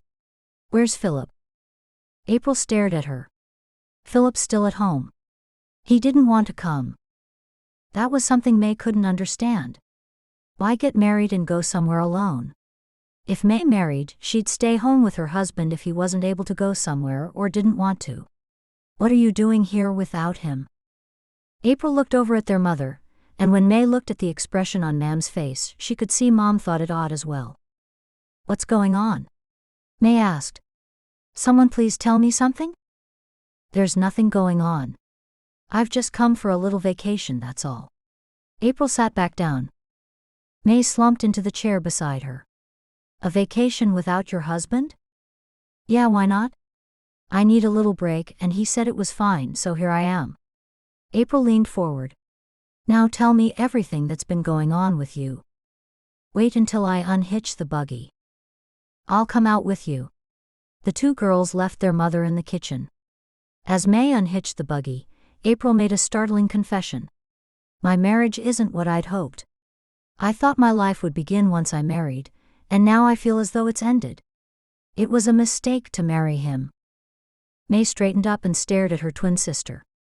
Why? Does he beat you or something like Mary's first husband did? Nothing like that, not at all. He just ignores me most of the time. I might as well not even be there. I might as well just be a chair in the room rather than his wife. April looked down at the dirt underneath her feet and shook her head. That's all the notice Philip takes of me. But you were in love before you married, weren't you? I guess so. I don't know. I thought so. April shrugged her shoulders. What is love anyway? Is it just a feeling or is it something real? I don't believe in love anymore. Love between a man and a woman should be like you can't survive unless you see that person. April giggled. Aha. Who are you in love with this week? May ignored April's cruel jab. Don't tell anybody, but I like William. William? May nodded. Yeah. The only William that I first can think of is William Bronstein with Ivy and Grace. That's him. Yeah, I can see you two together. Although he is a little old for you, don't you think? May was pleased April hadn't made a joke out of her secret longing for the much older man. Not that old. Not too old. I would consider him too old for me, and that means for you too. True love doesn't recognize age. April giggled. I've missed you so much. She put her arm around May and pulled her close to her. I'm not having any fun anymore. That's it. That's what I'm missing, fun. May broke free by squirming out of her embrace. Yeah, but sometimes what you call fun ends up landing you in a whole heap of trouble. That's untrue, it doesn't. May finished rubbing down her horse and put him back in his stall. She didn't comment on what her sister had said. April liked to make trouble, she truly did, and it wasn't fun for May being dragged into the messes April made. I heard a rumor, something I know you'll be interested in. May dusted off her hands as they headed to the house. What kind of agreement? I didn't say an agreement, I said a rumor. You must be in love. Clean out your eyes if you want to hear it. May giggled. You mean your ears? Ah yeah. We're just as silly as each other. Anyway, do you want to know it or not? I shouldn't listen to rumors. April held up her hands with her palms facing the sky. Neither should anyone. Well, what is it? May couldn't resist knowing. It's a rumor about Mary. It's true. She's just had a baby and they've called him Sam after Samuel. April shook her head. I know that, silly. That's a fact, not a rumor. You want to know what I heard? April stopped in her tracks and May stopped too. What? I heard Lois is really Mary's child. May thought for a moment. No, she's Beth, Samuel's sister. Everyone knows that. May shook her head. You call me silly. You're the only one who is. May giggled. April shook her head. Karen and Mary were best friends with Beth. So what? Mary's first husband died, some even say she killed him. April's eyes opened wide. You shouldn't say that, April. You know that's not true. That's cruel. Not really. He was a drunkard and a wife-beater. I heard she had bruises all over from him. April shrugged her shoulders. I think the problem was that he converted to the Amish way of life and wasn't born into it. Then he regretted it deeply and was out drinking most nights. After he died, everyone found out about the way he'd treated Mary, but it was never mentioned apart from whispers here and there. You shouldn't repeat what you hear. Whatever. Do you want to hear the scandal or not? May knew she should say no, but didn't. What is it? Mary's first husband died. He probably jumped in front of that truck because his life was miserable with Mary. Who knows? Anyway, he dies, she's pregnant and doesn't want to raise the child by herself. So what will she do? Anyone else would keep the child but not Mary. She gives the baby to Beth because it's said Beth couldn't have one of her own. There must have been something wrong with her. Anyway, maybe Beth took advantage of Mary and bribed her, or paid for the child. Anyway, both Beth and Mary went somewhere else in the last months of Beth's pregnancy, and that in itself is highly suspicious. Anyway, Beth ended up with Mary's baby and raised her until both she and her husband were struck down dead by God's wrath. Oh, April, that's awful. Beth and her husband were killed in an accident. Why would you say God's wrath? Because maybe they stole the baby from Mary. God was angry and he made things right by giving Lois back to Mary. April gave a nod. So there. May rubbed her head with the overload of information. And then what do you say happened? After they died, Samuel took Lois. We know that's true. Go on. Mary stepped in to help him look after Lois, and Samuel allowed it. Maybe Samuel was in on it all along. Anyway, Samuel and Mary got married, most likely to cover up their secret. Mary and Samuel are very much in love. April shrugged her shoulders. Who knows? Maybe they are and maybe it's all an act, but they're keeping a secret and I think it should come out. May's heart sank. It's just a vicious rumor. Don't get involved. You know what happened last time you made something up? Yeah, but this time it's true. Why do you believe it? April breathed out heavily. Have you seen how Lois's hair matches Mary's exactly? May thought back to the reddish strawberry blonde hair they both shared, along with their fair skin. I guess that's true, they do look like mother and daughter. That's because they are dum-dum. She ignored her sister's rudeness. April, I urge you to leave this alone. No good will come of it. Everyone respects Samuel and Mary. Samuel has just become a minister. Maybe I will and maybe I won't. He shouldn't have accepted the role of a minister. He's not fit for it. Come on, let's go into the house. I'm starving. And you need to wash those hands before you eat. I always do. Where were you today? Is that why you're back here, because of the rumor? Because you wanted to spread it? No. I had to get away from Philip, and I'm not sure I'll go back. May gasped. It was unheard of for a young woman to leave her husband. May knew of 2 older couples who'd separated and lived apart, but April was so young and she'd never be allowed to marry again since divorce was forbidden. She had to make things work with Philip. The twins were just about to walk through the doorway of their home when the rattling sounds of a wagon filled the air. April walked to the edge of the porch, squinting. Who's that? Looks like it's Jeff Wiley. April swung around and looked at May. What does he want? I don't know. Why don't you go inside and talk with Mom while I see what he wants? No, I'll come find out with you. Jeff jumped down from his wagon. Hello. Nice to see you girls again. I sure didn't expect to see you, April. Hello, Jeff. I'm on vacation alone before you ask if I brought Philip with me. What brings you here? April asked. I've got a couple of boxes of food that someone paid for and didn't collect. They don't want it and it'll only go to waste. I thought your household might be able to use it. There are bananas and even some oranges. I love oranges, May said. Good to hear. Thanks so much, Jeff. April narrowed her eyes at him. Why bring food to us? We're not poor or anything. I'm just trying to do something nice for May. She's been looking a little down lately. Swinging around, April looked at her twin. Yeah, that's true. Well, thank you. We surely appreciate it. Do you want to bring it into the kitchen? Sure. Jeff put the 2 large boxes one atop the other and carried them toward the house while April talked with him. May followed along behind, surprised at how strong Jeff was. He was slightly built, but he must have had a lot of muscle. Their mother was delighted with the food and said it saved her a trip to the markets. I must pay you for all this, she'd said, but Jeff wouldn't hear of it. Chapter 9. The next day at school, May noticed Ivy and Grace got special treatment. She hadn't noticed if that had happened the previous day too, because May had spent most of the time listening to reading. For that reason, after May had done her 2-hour duty, she left. She had to rethink her strategy regarding William.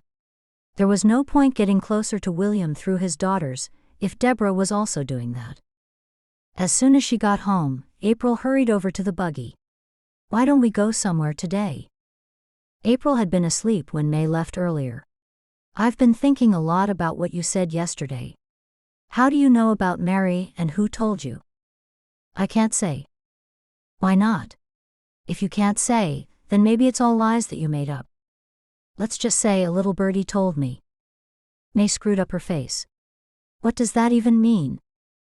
"It means I'm not going to tell you, so stop asking. Why don't we pay Rebecca a visit? If anyone knows, she'd know. I heard she was there when Lois was born. Right there in the room with both Beth and Mary." "Huh? You said yesterday that Beth and Mary went away somewhere for the birth." "Believe me, they did, and Rebecca was there. Rebecca will tell you that too. And then if she tells you that Lois is definitely Beth's child, will you leave the matter alone?" "She won't say that, but if she does, I'll never say anything about it again. I know Rebecca won't look me in the eye and tell me Lois is Beth's natural child." May shook her head, hoping she wouldn't be embarrassed by her twin again. "Fine, get in. I'll just tell Mom where we're going." May climbed in the buggy and waited. Having April come home with news of that dreadful rumor, May was reminded what kind of a person her sister really was, and that was one who liked causing trouble. "You could be so embarrassed when you find out you're wrong," May said as April came back out of the house toward her. April got in beside her. "You'll soon see when you find out the truth." Nigel headed down the driveway as soon as May lifted the reins. "If it's true, you obviously can't say anything because if they wanted anyone to know about Lois, they would have told people already." April smiled at May. "Deep down you know I'm right." "I don't. I know the bishop doesn't like secrets, and Rebecca is the bishop's daughter, so she'll have to do the right thing and tell us what she knows." May stared at the road ahead. She was embarrassed at having to ask Rebecca such a thing, and she knew it was causing trouble, but things might be worse if she didn't go with April. When they arrived at Rebecca's house, April jumped down from the buggy. May got out and slipped the reins over the post, and looked over just as Rebecca opened her front door. She watched as the girls embraced, and then April was ushered inside. May then headed to the house, and walked through to the kitchen to see April and Rebecca sitting at the kitchen table. Rebecca jumped when she saw May. "May, I didn't know you were here too." "I drove April here." "I'm sorry for closing the door on you." "The door was open." "Was it?" Rebecca giggled. "Have a seat. Would you like a glass of iced tea?" "Yeah, please." Rebecca poured her a glass from the pitcher on the table. Then she pushed the glass toward May as she sat down. April said, "As I was saying before May came in, I'm back because I'm having a vacation." "Vacations are always good." May looked around. "Where's Micah?" "He's asleep." "And how is married life working out for you, Rebecca?" April asked, smiling. "It's going well, very well." "Yes, mine too." April took a sip of iced tea. "The reason we're here today is that there's a rumor going around and we don't know whether it's true or not. We want you to clear things up for us." "I said I know it's not true," May said. "What kind of a rumor?" Rebecca looked from one woman to the other. "Someone told me that Mary is Lois's real mother and not Beth." Rebecca shook her head and pushed her lips together. "Wherever would you have heard something like that?" "I don't know, but that's what I've been told." "Who started this?" "I must put a stop to it immediately." April shook her head. "If there's no truth to it, it'll die down." Rebecca shook her head. "Rumors like this can cause people a lot of grief. And there's a child involved." "Rebecca, you're being upset over nothing unless it's true. Who delivered Lois? Were you the midwife? I heard you were there when Lois was born." Rebecca bounded to her feet. "What's this really about, April?" April pushed her chair back from the table. "You don't need to speak like that to me. I just want you to clear up the misunderstanding. I've never heard such a rumor. Tell me where it began, and I will personally put a stop to it." April hunched her shoulders. "Just say it's not true, and then I'll tell the person who told me." May saw that Rebecca was dreadfully upset, and she didn't want Rebecca and April to go head-to-head in a heated argument. "Just tell her it's not true, Rebecca, and we'll leave." Rebecca ignored her suggestion and glared at April. "April, you must tell me who said this." April tilted her chin.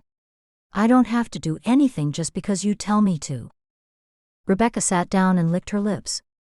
"Made-up stories like this can't carry on. And they wouldn't and won't if there's no truth to them. So judging by your reaction, I think there is truth to it." After Rebecca had folded her arms across her chest, she glared at April some more. "Are you trying to get back at Jacob? You told all those lies before you moved communities about Jacob being inappropriate with you. Are you upset everyone found out you were lying?" May knew that was like waving a red flag at a bull. She jumped up.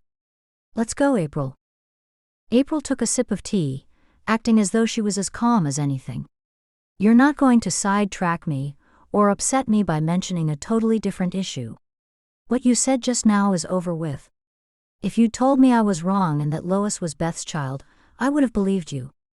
And I always tell the truth." May knew that wasn't right, and so did everyone else. Rebecca stood up again. "I think you should leave now." "So it is true?" May put her hand under April's arm. "Come on, April, let's go." "I don't think we should until Rebecca tells us the truth." "I'm going." May walked to the kitchen door and came face to face with Anne, Rebecca's sister-in-law. Chapter 10. What's all the ruckus and raised voices? I heard you from next door. April stood. "There's no problem. We were just leaving. We'll talk about this another time, Rebecca." She leaned down and whispered, "I'm not letting this go." "Come on, April." May then mouthed, "I'm sorry," to Rebecca when April had walked past her. Once the twins were outside, May grabbed her sister's arm to make her stop walking. "What's gotten into you? You're making a big deal out of nothing. Just get in the buggy and let's get out of here." May folded her arms. "I don't want to get in the buggy with you. I don't want to be anywhere near you. What you did and said in there was just horrible. Please yourself. You can walk home then." "Good. I will." April jumped up in the buggy and trotted Nigel down the driveway. Nigel had betrayed her, May thought. He should have refused to move, and then April might have been the one to walk home. May blinked back tears as she strode down the driveway, hoping Rebecca and Anne wouldn't see her, and also praying they hadn't heard the spat she'd had with April. May paced through the long grass by the side of the road, hoping her mother would send April back to get her. Rebecca's reaction to everything had been odd, and she could have said it wasn't true, but she didn't. May couldn't help but wonder if April might be right. Could it possibly be true or partly true? Either way, it was none of her business and none of April's. She walked about a mile and had another 5 to go. She had her old black boots on, and noticed a hole was forming near the little toe side of the left one. At least they were more comfortable than her brand new boots. Then she heard a buggy coming up behind her. Whoever they were, she hoped they'd give her a ride. When the buggy came close, she saw it was Jeff. She stood still and he stopped the buggy and leaned across. "What are you doing out here?" "I had an argument with April and she left me to walk home." "April's done that to you?" "Unfortunately." "Where are you heading?" "Can you give me a ride?" "I'm just going home." A smile softened his features. "Sure. Jump in." She climbed up beside him. "Where are you off to?" "Home for the midday meal. I do that every day." "That seems silly. Why don't you eat at the markets?" "Mom likes me to come home. I think she gets lonely at home all day long by herself. And it gives me a real break in my workday." "I'm glad you came along when you did. It seems no one was coming to get me." "I thought you and April got along well. She is your twin, after all." "Yeah, well, she forgets that sometimes." He glanced over at her. "That's sad. I always wanted to have a twin when I was growing up, because all my brothers and sisters were so much older. There was never anyone for me to play with, unless I had a friend over. I used to daydream of having a twin, or at least a brother close in age, so we could do things together. It's no good being by yourself all the time when you're a kid." "I suppose that's true. There were good times when we were young, but when she does strange things it reflects onto me. Everyone sees us as the same person. I have no identity of my own. We're known as the twins. I'm lumped together with her. How long's she staying? May shook her head. She hasn't said. You know where to find me if you want someone to speak with. I'm a good listener and I've been known to give good advice. Thank you, Jeff. He pulled into the driveway. Here you are. May couldn't see Nigel or the buggy anywhere. Looks as though April's still out somewhere. She would have left the buggy for me to unhitch. Do you want me to take you someplace else? Or take you to find her? It's okay. She could be anywhere. Thank you for the ride. She jumped down from the buggy. I'll see you later. Sooner than later, I hope. Maybe. Bye, Jeff. She hurried into the house and heard him call out an answering goodbye. When she found her mother in the kitchen, she had to tell her that she and April had gotten into an argument. She didn't want to tell her what it was about, but her mother got it out of her. That's a dreadful thing for her to say about Mary. It's ridiculous, just forget about it. April's stirring up trouble again. Just forget about it for the moment. I'll talk to her when she gets home. I'm worried she's making things worse right now. I mean, where is she? Her mother pressed her lips together tightly. We have to hope and pray she's not spreading the rumor. All we can do is pray about it and leave it in God's hands. There she was again with her solution for everything. Pray about it. You're right. I'm going to do my best to forget about it until she gets home, or I'll get too stressed. Good idea. May kept herself busy for the rest of the day by doing chores, and she did take her mom's advice by sending up prayers as she worked. April didn't come back until 4 o'clock that afternoon. May went out to see that her sister hadn't driven Nigel too hard. After she saw he was okay, she started slowly unhitching him before turning her full attention to April. Where have you been? I had a little talk with the bishop. She stared at April hoping she wasn't serious, but by the smug look on her face May guessed it was true. It didn't work out so well the last time you talked to the bishop about something. As I said to Rebecca, that's in the past. I don't know why everybody keeps talking about it. In my community, people forget the past and move forward. Very convenient, May said wryly. You really talked to the bishop about that ridiculous rumor? I did, and he didn't think it was ridiculous. I can't see why he would think any of it was true. As a simple way to clear it up, he's calling a meeting of all the oversight to discuss it. Is that so? April smiled at her. It is. And what's more, he's having Rebecca there too. Why didn't you just leave things be? Because why keep something like that a secret? You're gonna look so foolish if it's not true. I think it is true, and even more so after talking to Rebecca. May shook her head, disturbed that the bishop had listened to her sister. Don't be silly. April stepped forward. Rebecca could have cleared it up by telling us which woman gave birth to Lois, but she didn't. When the phone in the barn rang out, they both raced to answer it. By elbowing May out of the way, April got there first. Hello. Oh, hi. Yeah, she's here. She looked over at April and covered the receiver with her hand and whispered, It's for you, it's William. May couldn't believe it. With her heart pumping hard, she grabbed the receiver. Hello. Hello, May, this is Sarah Miller from the school board. May glared at April, who sniggered. Then she hoped she hadn't done something wrong at school. Hello, Sarah. Deborah called to say she wasn't feeling well today, and she'll be taking tomorrow off.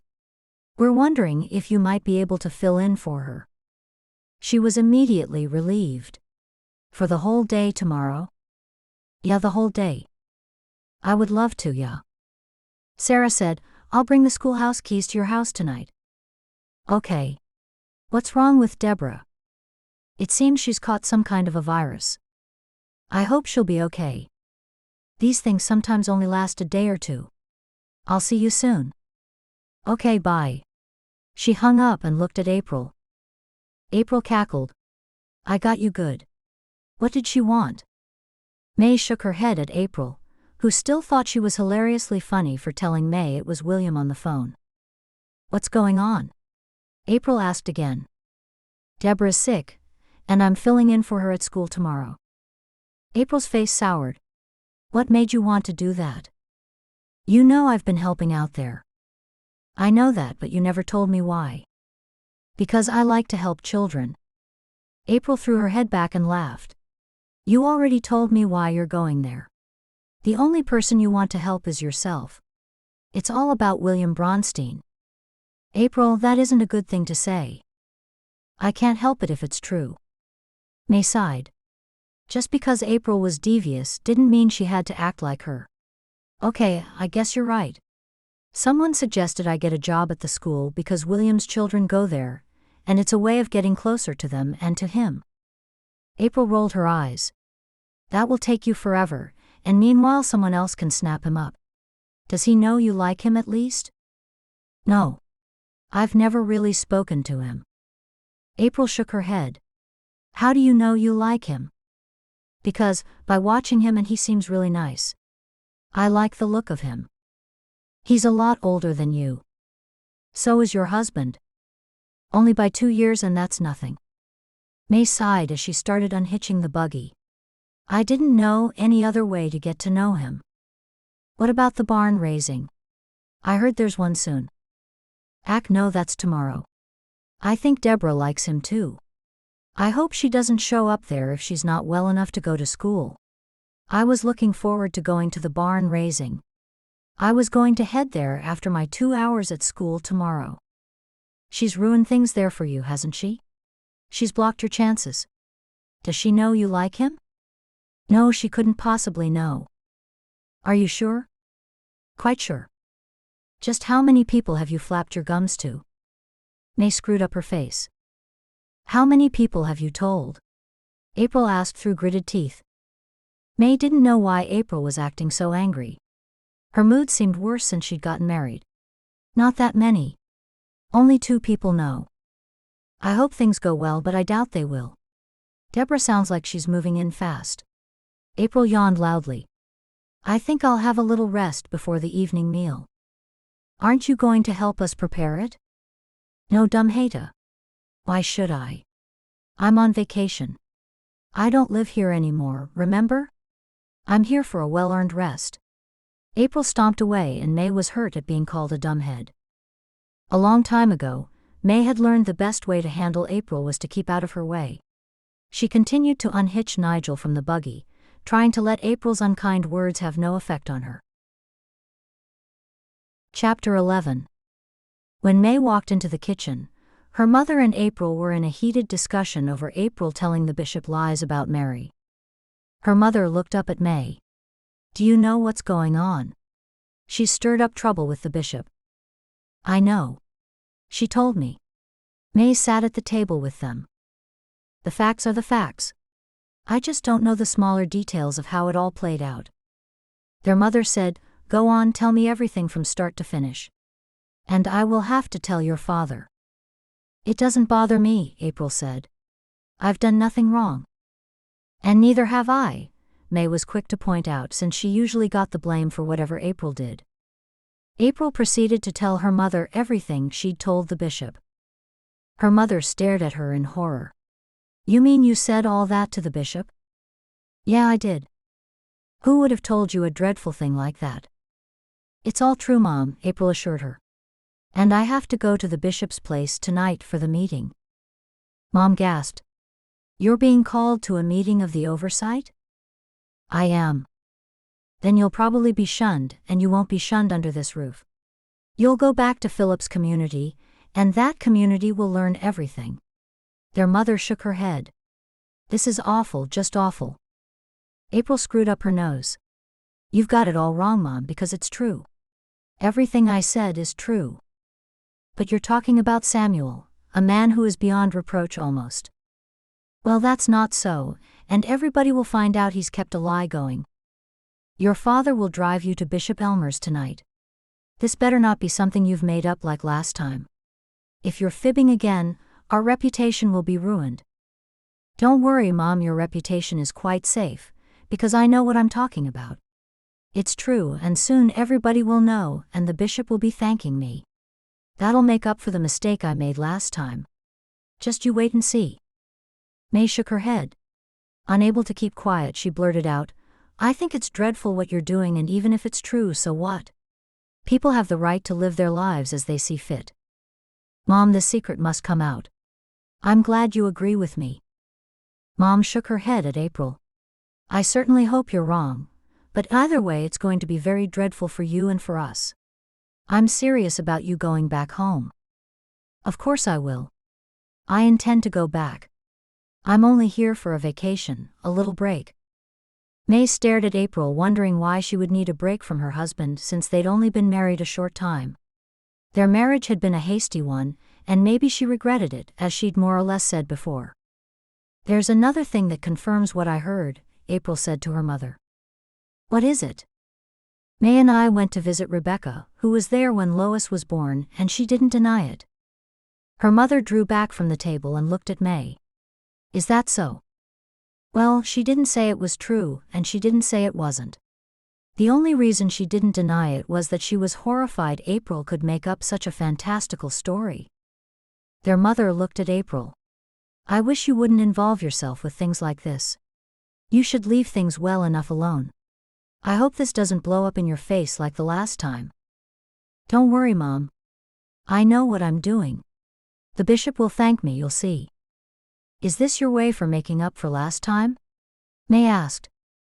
April glared at her. You don't have to be mean. I was just asking. Chapter 12. The twins' mother had an early dinner ready, so they could eat as soon as their father arrived home. When they heard his buggy, Mom slipped outside to tell him about the meeting at the bishop's. April and May placed the prepared casserole and vegetables on the table, and stared out the window. In the failing light of the afternoon sun, they saw their father's stressed face as he was being told the news. He's not happy, May said. It's not my fault. I could drive myself. Mam's just making a big deal out of everything. They do their best to keep out of people's personal dramas and quarrels, and you've put them right in the middle. April stepped away from the window. Not deliberately. It's not my fault. Biting on her tongue, May remained silent. Then April pulled on May's sleeve. He's coming inside. I should have spoken to Dad first. Mom would have made it sound bad. Both April and May sat at the table waiting for their parents to enter the kitchen. Their father appeared and stood in the doorway like a looming presence, with his wife beside him.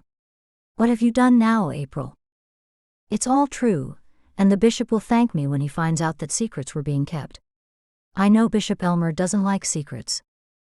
Sit down, Simon, their mother said as she gently moved her husband forward. Once they were all seated and had said their prayer for the food, there was silence. May knew her father was not looking forward to going out at night after a hard day's work. And the worst thing of all for him was to go to the bishop's place and for one of his daughters to be one of Samuel's accusers. Let me state this here and now. Everybody looked up at May. This has nothing to do with me. April is acting separately and on her own. Just because I'm April's twin doesn't mean I agree with everything she does. May, we don't need you to add this extra stress on everything, said Mom. You always overreact to everything. No one said this had anything to do with you. You're not the one going to the bishop's house for the meeting, April is. Now, can we stop talking about it? I feel a headache coming on. Their father sympathetically rubbed their mother's back. The silence continued until dinner was over, and April and their father were out the door. May and her mother cleared the table. Mom breathed out heavily. I do hope everything will be all right. Me too, but you never know what will happen. Mom placed the dishes down in the sink and stared at May. Exactly what did Rebecca say when April confronted her? She was upset. I guess because it was so unexpected. But she didn't deny it? No, she didn't. And I wish she had done so, because I don't know now. Part of me thinks there might be some truth to it because of Rebecca's reaction. Oh dear.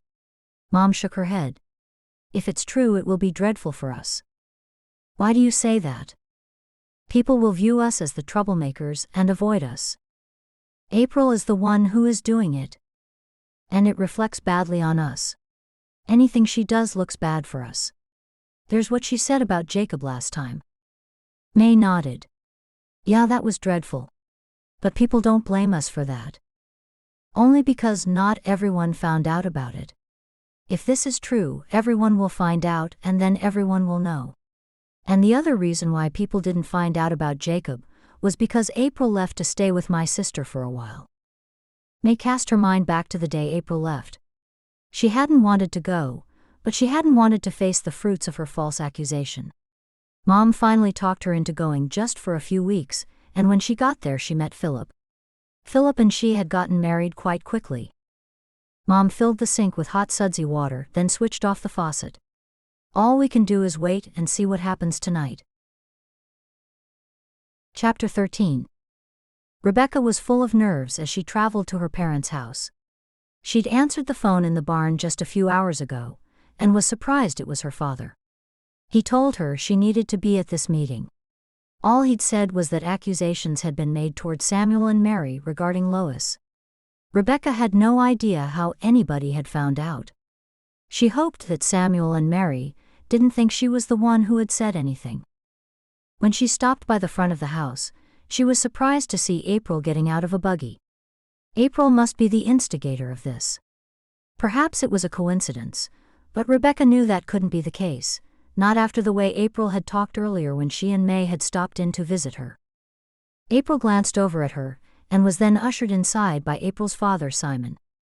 Just as Rebecca was securing her horse, she heard another buggy. It was Samuel's buggy. She waited for them to approach. Mary got out and hurried to Rebecca. Do you know what this is all about? All I know is that someone is accusing you of covering up Lois's identity. That's what I was told, and I don't know any more than that. Mary stood on tiptoes and looked at the other buggy. Who else is here? Simon and April. They wouldn't know anything, Mary said just as Samuel joined them. I know, that's what I thought. We should go in, Samuel said. The three of them walked into the bishop's house. When they got to the living room, Rebecca faced a group of old men sitting around in a circle. These old men, including her father, made up the church oversight. Before she sat down in one of the three remaining chairs, she glanced over at Mary and Samuel, feeling sorry for them. On the other side of the circle was April and her father. April was looking very serious, and Rebecca hoped April had not gone about things this way. If April truly had found out about Lois, the proper thing would have been to go to Samuel and Mary and talk with them. Of course, Rebecca guessed her father, being the bishop, might have a different opinion. Rebecca knew Mom would be in the kitchen listening to what was happening, and her younger brothers would have been banished to their rooms for an early night. The bishop stood and, after clearing his throat, started with, "We're gathered here tonight because there has been a surprising story that we've heard from May." "I'm April." April stood up. "I'm sorry." "From April." April nodded and then sat down. Rebecca could feel the tension in the room, and she just wanted to run away. The bishop continued, "April, we all know by now that you've said that Lois is really Mary's child. Firstly, can you tell us where you heard such a thing against Mary and Samuel?" Samuel bounded to his feet. "There's no need to go any further. It's true. I don't know how April found out, but Mary and I thought it best to leave things be after Beth died." The bishop was visibly stunned as he stood there with his mouth opened. "It's true." "It is. Mary and I have talked about this extensively, and we were going to tell Lois when she was older, but she already knows Mary as her mother and we weren't really sure what to do." Mary stood. "That's right, so we ended up doing nothing up until now." The bishop shook his head. "Why didn't you come to me with this, Samuel?" Rebecca looked down at the floorboards and blocked everything else out. She didn't even look at April, but she could feel Mary and Samuel's pain. May couldn't wait for April to get home, so she could hear what had happened at the meeting. The bishop would have got to the bottom of things, and he would know the truth by now, one way or another. She glanced at the clock to see 15 minutes past 10. Surely April and Dad would be coming home soon. "Good, May, you're awake too." Her mother walked into the living room and sat down with her. "I couldn't sleep until she came home." May put aside the sampler she was working on. "Me either. I tried to sleep, but I'm too curious to find out what happened. I need to know if our family name is ruined again. When they heard the buggy, the two women rushed to the door. Mom got there first to open it. April jumped down from the buggy and hurried to the door, leaving her father to unhitch the buggy. Samuel admitted it, she said. May and her mother clung to each other in shock. Exactly what did he say? Their mother asked. He admitted to the deception. May was sick to her stomach and sorry for Samuel and Mary. April pushed her way through the door. At first the bishop said I had to tell them who told me such a dreadful thing, and then Samuel stood up and confessed it all. It was just as I said. I told you I was right. May looked over at her mother to see her hands trembling as they covered her mouth. What happens now? May turned back to April. Samuel is no longer a minister. He's been demoted. Because of you? May asked. No, because of his lies. Nothing to do with me. The truth would have come out eventually anyway. Her mother stood there staring with her mouth open, and May couldn't take it any longer. I'm going to bed. May stomped up the stairs and closed the door, and hoped her sister wouldn't come in to talk to her anymore tonight. She hated that April had been right. May woke the next morning to the sounds of someone in the kitchen. Then she heard a buggy horse trotting away from the house, and knew her father was leaving. Flinging the covers off, she was glad April had left her alone the night before.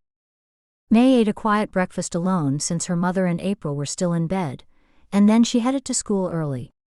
It was good to have a whole day at school, because she needed to keep her mind off the problem April had uncovered. An hour after she arrived at school, the first of the children arrived. She moved out into the warm morning sun to greet the children, who were being brought there by their parents. She overheard two of those parents talking about Samuel and Mary. It seemed everybody knew. It never took long for information to travel the communication highway in their close-knit community. Deborah had left May instructions for the day, so she knew what work needed to be done by the children of different ages. When the school day drew to a close, May was exhausted but pleased. The day had gone smoothly. She waited outside until all the children were gone, and was upset to see that Ivy and Grace were collected by William's sister Nancy. That had to mean that William was still at the barn raising. As she headed home, the events of the last few days whirled in her head. It was too much. When she spotted Aunt Agatha's house, she decided to stop in and see how she was. She wasn't ready to face April right now. Aunt Agatha was the bishop's aunt, and everyone in the community called her Aunt Agatha whether they were related or not. When the old lady opened the door, a smile spread across her face at the sight of May. What a nice surprise. Do come in. Thank you. I just wanted to say hello, to see how you're doing. Let's sit by the fire. Okay. May followed Aunt Agatha through to the living room. Two cats were spread out asleep on the rug by the hearth, and another was asleep on one of the chairs. Aunt Agatha sat on the couch and May sat beside her. What's troubling you, May? Oh, is it so obvious? Yeah. I'm a little upset because I suppose April might be right, and a minister who's holding such a secret probably shouldn't be a minister, but who was he hurting? I didn't see how the secret was upsetting to anybody else. And maybe they were only keeping it quiet out of respect for Beth. I wholeheartedly agree with you, May. Aunt Agatha slowly nodded. It's a heart-wrenching thing when there's a child involved. It would have been a hard decision for Mary to make back then, to give away her baby. She would have done it with others' best interests in mind, I know that. I know it too. Can I get you hot tea? No, I'm fine, thank you. How's April? She's here on vacation, she says. Aunt Agatha's thin lips turned down at the corners. She only just got married. I know. You're not getting on with your twin? May sighed. How do you know? Because you'd be talking with her and not me. I see. It's hard to get along with her sometimes. She brought trouble with her. She left amidst trouble and then she brings it back with her. Aunt Agatha nodded. I suppose you know the trouble she caused about Jacob? May stared at Aunt Agatha, hoping she wasn't upsetting her with all this talk. I do.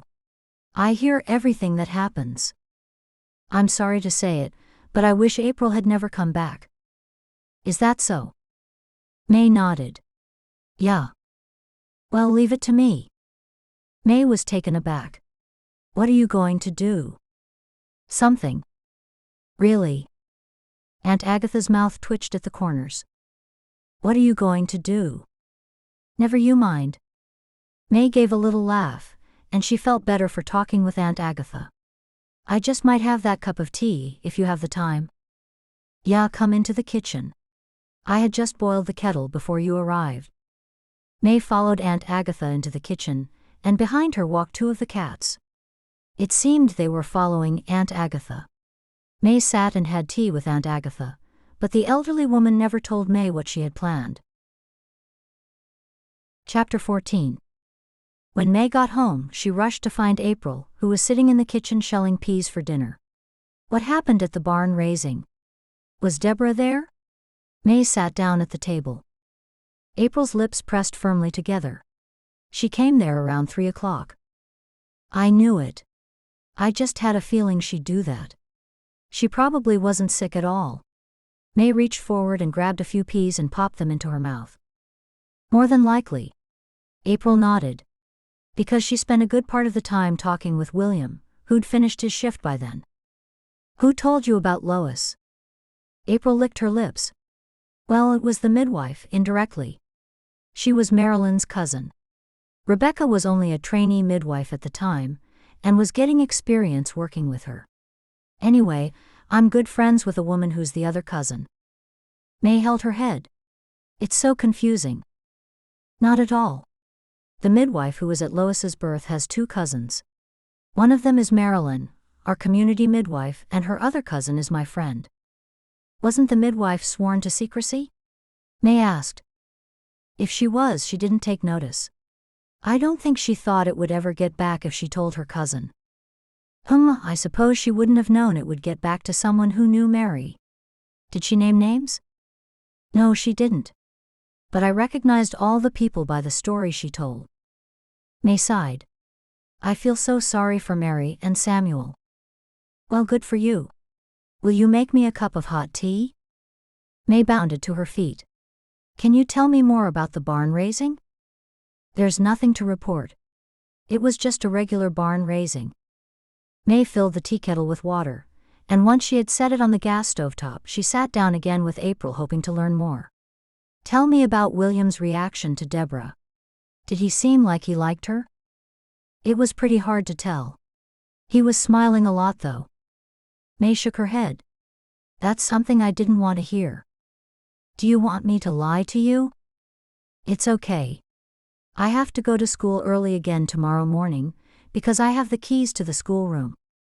That was so selfish of her to have a day off for nothing, April said. She could have really been sick. Although she can't have been that sick if she ended up there today.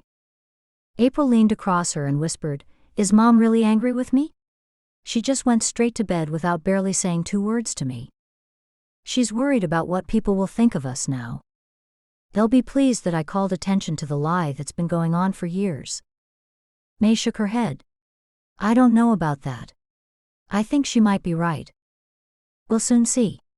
We'll find out on Sunday. After she had jumped up to turn off the kettle, May asked, What happens on Sunday? Oh, didn't I tell you? No. Samuel and Mary have to make a confession in front of everybody at the meeting. May gasped. Really? Yeah, I'm not making it up. May stood when she remembered she'd been going to make the tea. While she placed the tea leaves in the pot, April was still trying to justify what she'd done. It just gets worse. May placed the teapot down in front of April and then sat with her. It's not my fault. April stood to get the teacups and saucers from the cupboard. They're going to be so embarrassed.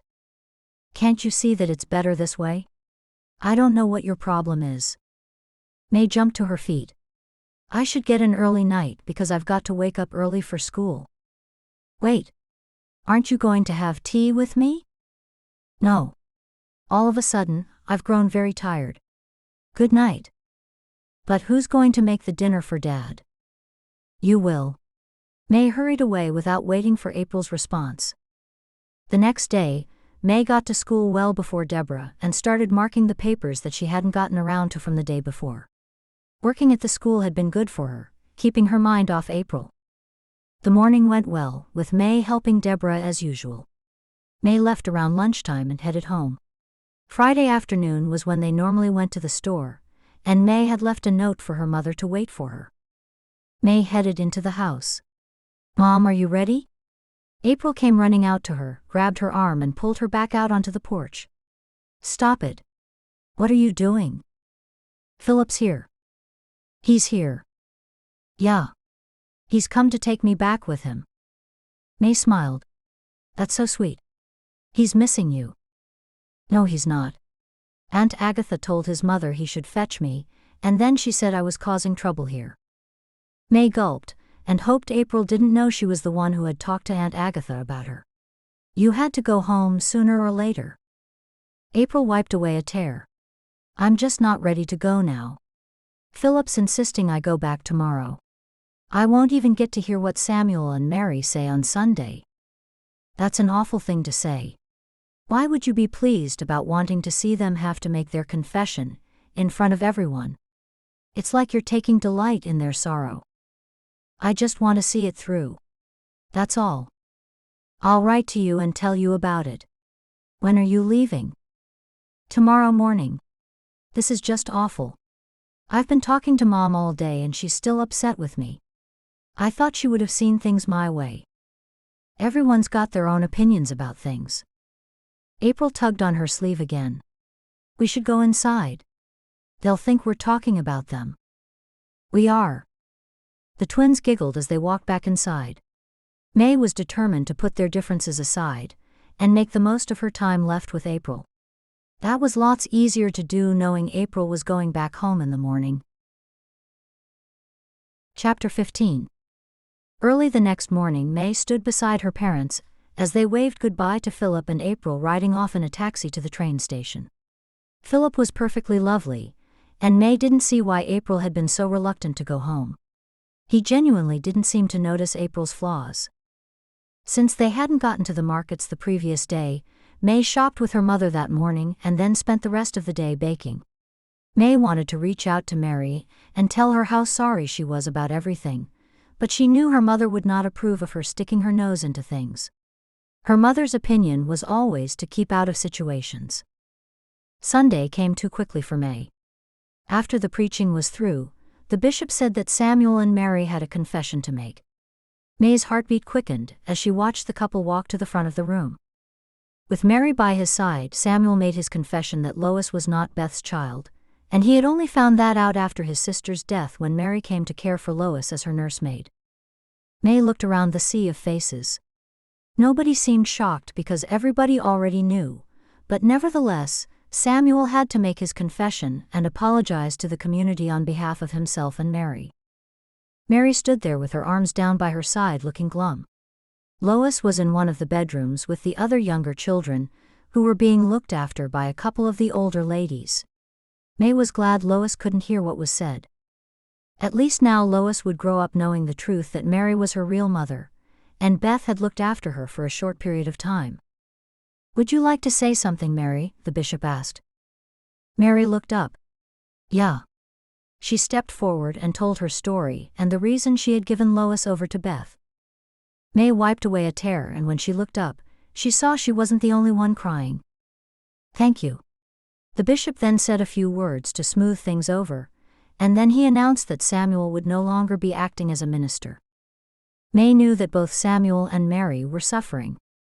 Their lives would never be the same with that deception story hanging over them. On the upside, April had freed them and Lois from the burden of carrying the deception, and that must have given Samuel and Mary a little comfort. When the meeting was over, May walked out of the house wanting to talk to Mary and tell her how sorry she was that this had all come out. Mary was surrounded by a crowd of women who seemed sympathetic, so May had to leave that talk for another time. William's girls ran over to May. "When are you coming back to school, Miss May?" "Monday, I'd say. I'll have to check with Miss Deborah. You could see me back there tomorrow or maybe the week after depending." Come and talk to Dad. The girls took hold of her arm and led her to William. She couldn't keep the smile from her face, because the plan to get to William through his girls had worked. When she got closer, he looked at her and then folded his arms across his chest. He then shushed the girls who were talking to him. Girls, leave us. But Dad? Ivy, I said leave. The two girls looked at one another, and then did as he ordered. Have I done something wrong? May asked. I hear you were responsible for what just happened here today. What's that? May asked, scarcely believing her ears. If you knew something about Samuel, you should have gone to him directly and not gone to the bishop first. I totally agree, but it wasn't me. It was April. I had nothing to do with it. He scratched the back of his neck.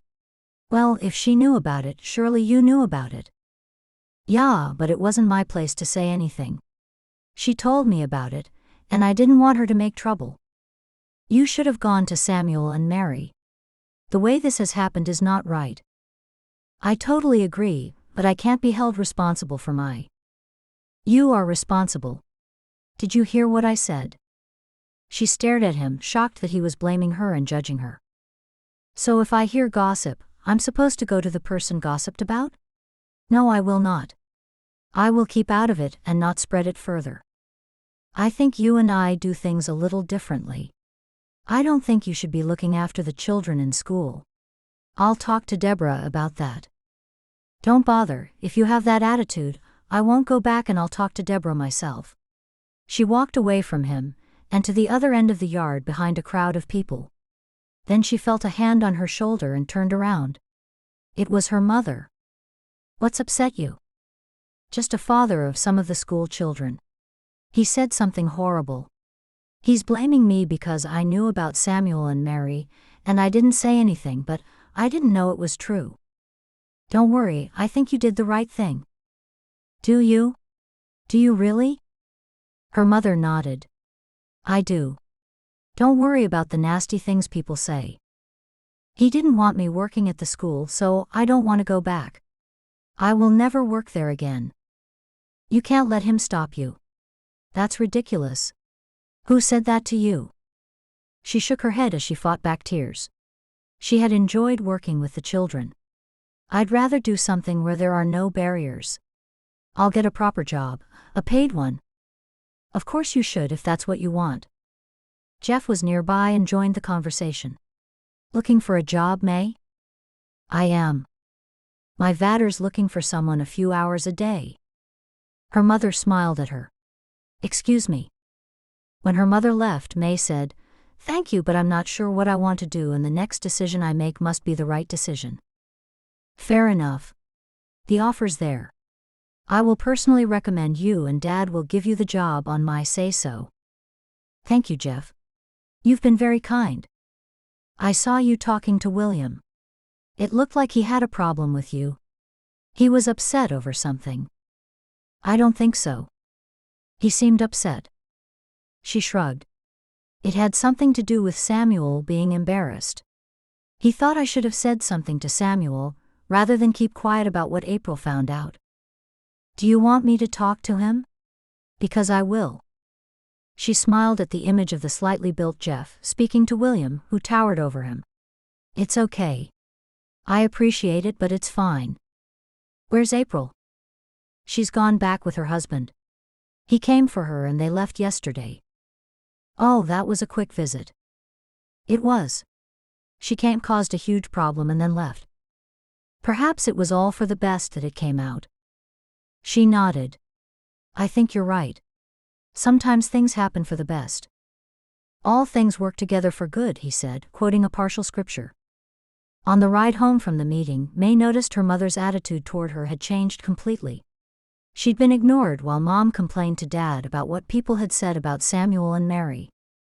You can't worry about what people say, Dad said. Well, I do. Everyone turned aside, and no one wanted to speak with me. It's not my fault, May said from the backseat of the buggy. No one said anything about that, her father said. They did to me, and even with those people who didn't say it, I could sense tension. It's all right for April. She leaves, and then I get all the blame for the whole thing. I had nothing to do with it. Her mother turned around. It might as well be your fault. You could have put a stop to it. You've got the influence over April, and you could have told her to stop, or told Samuel at least. May gasped at her mother's sudden change of heart. She knew she had no influence over April whatsoever. Well, if I'd gone to Samuel, I would have looked like the big troublemaking gossiper. That's not who I am. Our name is ruined. I feel so ashamed. Her mother sobbed loudly with her hand covering her mouth. It's not my fault. Stop it, Mom. There's no need to cry over it. Stop. Don't talk to your mother like that, May. Well, why's she blaming me? Go to your room as soon as we get home, Mom said between sobs. Why? May yelled. Her mother looked at her father, and May knew she was in big trouble. No one said anything more, and the remainder of the drive home was spent in silence. May got out of the buggy and headed to the house in front of her mother. She opened the front door and then went directly to her room.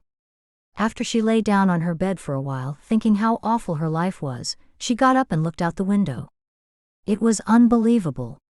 April had conveniently left, and now she was the one taking all the blame. She'd warned April it wasn't a good idea to keep talking about it. May looked down at the ground below and wondered if she should slip out the window. She could step onto one of the branches of the tree that was next to the house, and then make her way down to the ground. If she was younger, she'd run away from home. It was only mid-afternoon, and she had no idea how long she'd be banished to her room. Just after 6 that evening, a knock sounded on her door. Come in. May waited, but nobody opened the door, and then she heard footsteps leaving. She opened her door to see a tray on the floor. It held a bowl of the soup she and her mother had made the previous day, along with 2 crusts of bread. That meant she was still in trouble, but at least they'd brought her food. She took the tray into her room, set it on her bed and prayed. Then she dipped the bread into the soup. The bread wasn't yesterday's, it was so stiff it must have been bread from several days ago. Normally Mom would have made breadcrumbs out of such old bread, and that showed May that Mom was still angry with her. Why was she in trouble? It was so unfair. When she finished yesterday's soup and the stale bread, she placed the tray outside her door, not knowing if it was safe to venture out. She hadn't been given permission yet, so May got into bed and pulled the covers over her head. The next thing May knew, it was morning and the sun was spreading its warm glow over the horizon. She pulled on her dressing gown, crept down the stairs, and then looked about. There was a used pan in the sink, and that meant her father had left for work and her mother had gone back to bed. Then she heard the stairs creaking, so she walked out of the kitchen knowing it was her mother. Her mother was fully dressed and wore a stern expression. Are you still mad with me, Mom? I am, and so is your father. Where is Dad? He had to leave early for work. And why did you send me to my room? I'm not happy about your actions. I'm very disappointed in both you girls. You're a shame to my family. I wish you'd never been born. May was shocked at her mother. Surely you can't mean that? I do. You wish I'd never been born? Like you'd never ever had me and then you would never have had children? Her mother turned away. I'll get myself breakfast when you leave. She turned and walked back up the stairs. An escape from this house was what she needed. She had nowhere to go. April was having problems with Philip, so she couldn't even go visit them for a few weeks. And she couldn't escape to the school today because, wait, she remembered that she hadn't spoken to Deborah like she'd told William she would. Deborah was still expecting her at the school. Just because William had said she shouldn't be teaching the children, didn't mean she was no longer welcome. That was Deborah's decision to make, unless other parents complained. Chapter 16. May ate a quick breakfast, and then drove herself to the school feeling awful because her father was also upset with her. She arrived at school just after 7:30, and was relieved to see Deborah's horse and buggy already there. She patted Nigel on his neck before she left him. At least you're still talking to me. You are, aren't you? He didn't pull away or shake his head, so she assumed Nigel was still her best horsey friend. When she walked into the schoolroom, Deborah was surprised. What are you doing here so early? I couldn't sleep last night, so I thought I'd come early and help. Thank you. There's so much you can do. I'm marking some more papers. Can you help with that? I'd love to. May threw herself into the schoolwork and stayed in the room when the children arrived, hoping William wouldn't find out she was there. She heaved a sigh of relief when the school day started and there wasn't a parent in sight. By lunchtime, she could no longer chase away the torment whirling in her mind. She tried her best to concentrate on the children, but she was too upset over how her parents had treated her. May needed time by herself to think things through before she faced her parents again. There were only a handful of people she could count on to be nice to her, but the only person she wanted to confide in right now was Jeff. Remembering he went home every day for the midday meal, she went in the direction of his place, hoping to bump into him along the way. When she was nearly at his house, she saw him coming at her from the opposite direction. She continued on, and they met in the middle of the quiet road. "Hello, May. Aren't you at the school today?" "Yeah, I was, but I finished for today. Do you have a minute to talk?" "Of course. Do you want to come home with me and we can talk over food? We've always got plenty." She glanced back at his house. "No, this is something I wouldn't want your mother to hear." "Let's get our buggies off the road then." She went up the road a little where she could get Nigel and the buggy safely off the road. Just as she jumped down, Jeff came hurrying to her. "What is it?" He stood still with his hands resting on his hips. She blew out a deep breath. "Everyone's blaming me for what April did. The thing with revealing Samuel and Mary's big secret." "No, they're not." "They are. William said something to me and my parents. Well, I had a big argument with Mom and ended up spending the whole time in my room when I got home yesterday." "Ah, that's not good. You said you've been to school." "Yeah." "And Deborah was okay with you?" She frowned, wondering what he'd heard. Maybe she'd said something to him and didn't remember. "Yeah, but I don't know for how long if William talks to her. He said he doesn't want me around the children. The bishop should know about that. It's not fair." May shook her head. "It was the bishop who started this whole thing. Except it wasn't even me who did it. People will forget in time. It's just not fair." May shook her head and looked down at the dirt underneath her feet. "Things like this never are. Won't you have something to eat with me? Say hello to my mother?" "No. Thank you, but I'm in no mood to talk with anyone. Especially someone as nice as her. I'm just too grumpy. What can I do to help?" May shook her head. "I don't know. I just wish I didn't get the blame for the things April does. How about I take you somewhere for lunch and we can talk some more?" May remembered him saying his mother liked him to come home in the middle of the day, because she got lonely. "I shouldn't hold you up any longer. Thank you for talking." His eyebrows drew together. "I can't leave you when you're so upset." She fixed a smile on her face. "I'll be fine." "You will?" She nodded. "Why don't I stop by your place after work?" he asked. "No, I'll be okay. I'll go into town and take a walk in the park. That always cheers me up." "Are you sure?" "Yeah. You better go. Your mom will be waiting." He was just about to say something and then she added, "Go on." She turned away and climbed into the buggy. "I feel better now after our talk." "Really?" "Yeah, thank you. Bye, Jeff." She jiggled the reins and Nigel made his way onto the road. Chapter 17. When she had parked the buggy, May got out and walked in the sunshine. She did her best thinking when she was alone and walking. A person came walking toward her, a young woman she realized. May noticed the woman's gaze was focused on her. May returned the look, wondering if she knew her. "May?" the young woman asked. May stared with a curious expression, wondering how this woman knew her. "It's Jenny," the woman said. The only Jenny she knew was a girl she'd grown up with who was 2 years older than she. "Jenny Miller?" "Yeah, it's me." With her mouth open in shock, May stared at Jenny's short-cropped hair. That's why she hadn't recognized her, she wore her hair like a boy. Jenny Miller had left the community some years before. "How are you doing?" Jenny closed the gap between them and gave May a quick hug. "I'm doing great." She then stepped back and looked her up and down. You're still in the community, I see? I am. That's no good. Have you ever thought of leaving? May shook her head, and then found herself nodding as though her head had a mind of its own. Not until today. There's a large group of us who've left and we've formed this, kind of a support group. She giggled.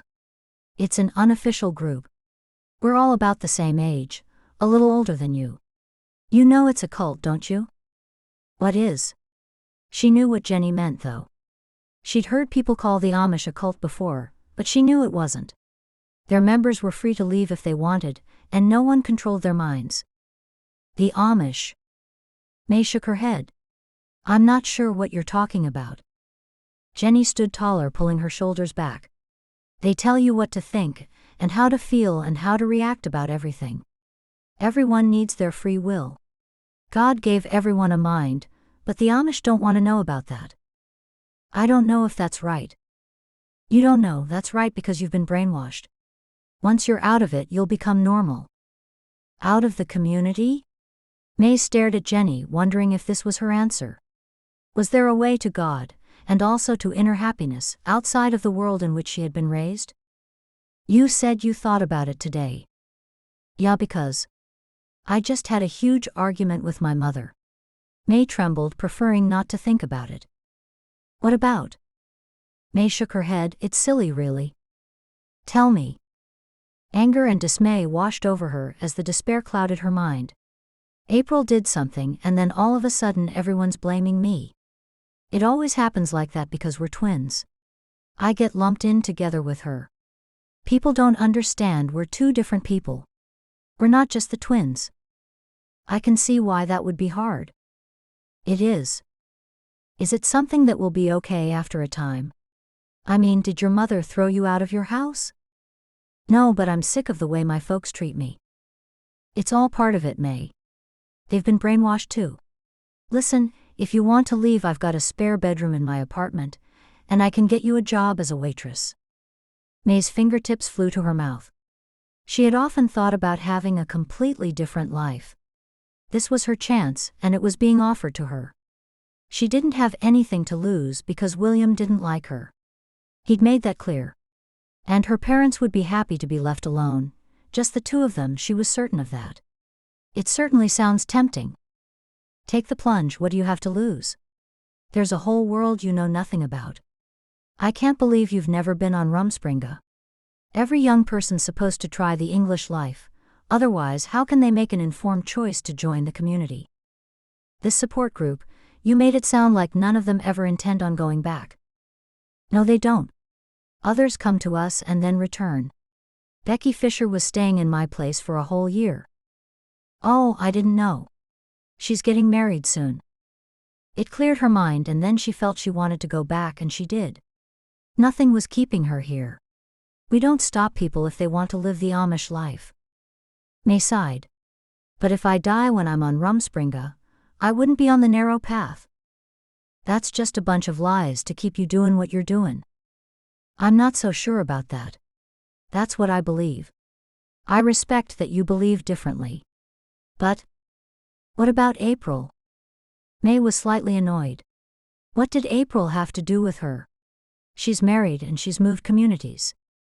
Ah, yes, I did hear that. Maybe I will try it. I've really got nothing holding me to the community. I mean, what would it hurt? I work a couple of hours a day at the school, but Deborah could easily find someone else. I could try it for a few weeks and see how I like it. Excellent. We'll have so much fun. How much is the room? Nothing until you start getting paid. Really? With Jenny being so generous, it was too good a deal to let pass. It's a large place with a bunch of us living there. You might not know them all, but you soon will. She looked her up and down. You can borrow some of my clothes too. We're about the same size. Thanks. That's generous. I never had a job. I've just worked at the school and that doesn't pay. Jenny burst out laughing. It doesn't matter. We all help each other. We wouldn't expect any rent until you get a job. And I'll organize that with my boss. Truly? Jenny nodded.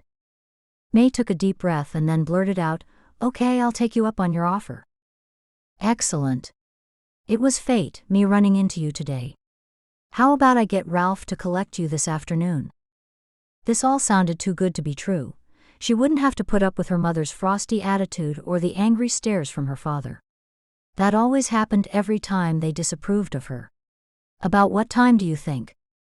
"He finishes work at 5, so he could come and get you around 6. "That would be perfect. I can't believe this is happening. Is it really okay that I stay with you?" "Yes. Someone just moved out of the spare room in the apartment." "Great. And you can really get me that job even though I've got no experience?" "Sure can. I work at a restaurant, and they're always needing people to cover more shifts." "It sounds good to me." "Well, how are you going to do this?" Jenny asked. "I guess I'll go home and tell my folks." May bit her lip, not looking forward to that part of it. Jenny laughed. "Don't worry. It's like ripping off a Band-Aid. My mother would think I'm running away with a man when she sees a man in the car." "That's good thinking. I'll come too." "Okay." May smiled relieved. "She might be upset, but tell her you'll visit her. Unless she doesn't want that.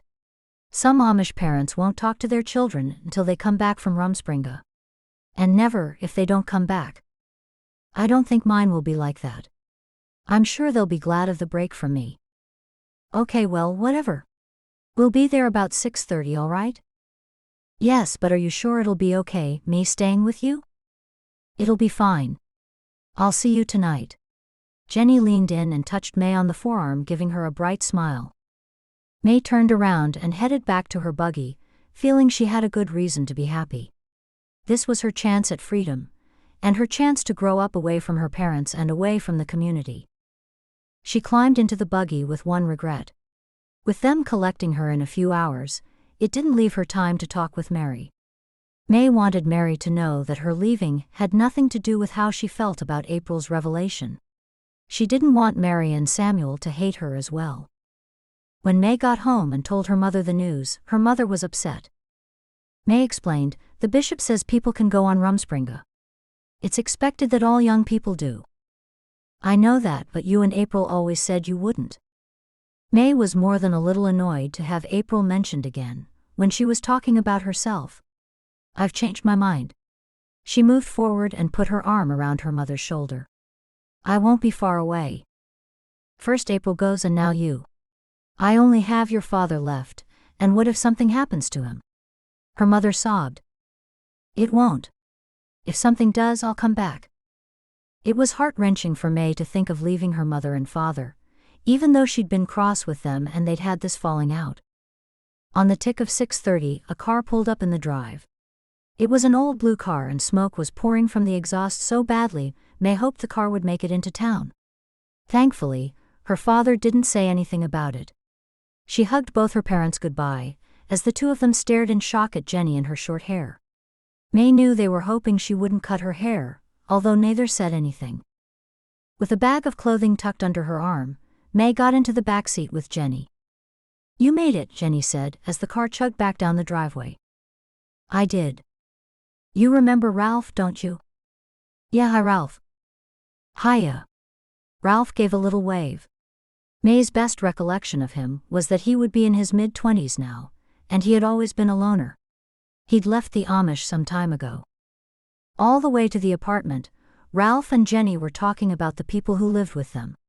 It seemed Ralph wasn't a loner anymore. He couldn't stop talking.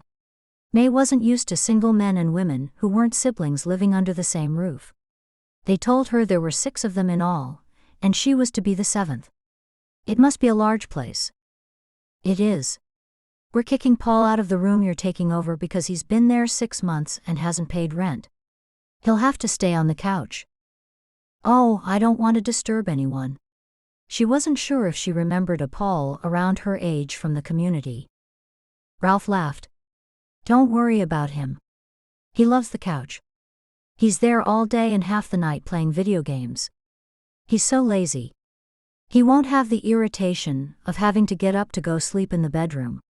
He can just sleep in front of the TV." "Oh. Doesn't he work? May asked. No. Chapter 18. After a quick tour of the musty-smelling apartment, May was shown to her room and then left alone to settle in. The rooms were tiny, and that explained why there were so many of them. May's was the size of a shoebox and less than half the size of her room at home. There was space enough for only a single bed. Just as well she hadn't brought many belongings with her. She reminded herself to be grateful for the roof over her head. The saving grace was a reasonably spacious built-in wardrobe. There were no sheets on the mattress, and May regretted not thinking about practicalities such as sheets and pillows. She'd always taken those things for granted. At least she'd thought to bring a towel. With her bag still under her arm, she leaned forward to check out the mattress looking for bedbugs or other nasties. Never having seen such things, she wasn't quite sure what they looked like. Even though the mattress was old and stained, there was nothing crawling on it. Then May considered sleeping on the floor, figuring it had to be cleaner. After she had put her clothes in the wardrobe that was still half full of men's clothes, she found Jenny in the kitchen making dinner. "Is there a sheet I can borrow?" "Sure. You can have a couple of mine and a blanket." "Thanks.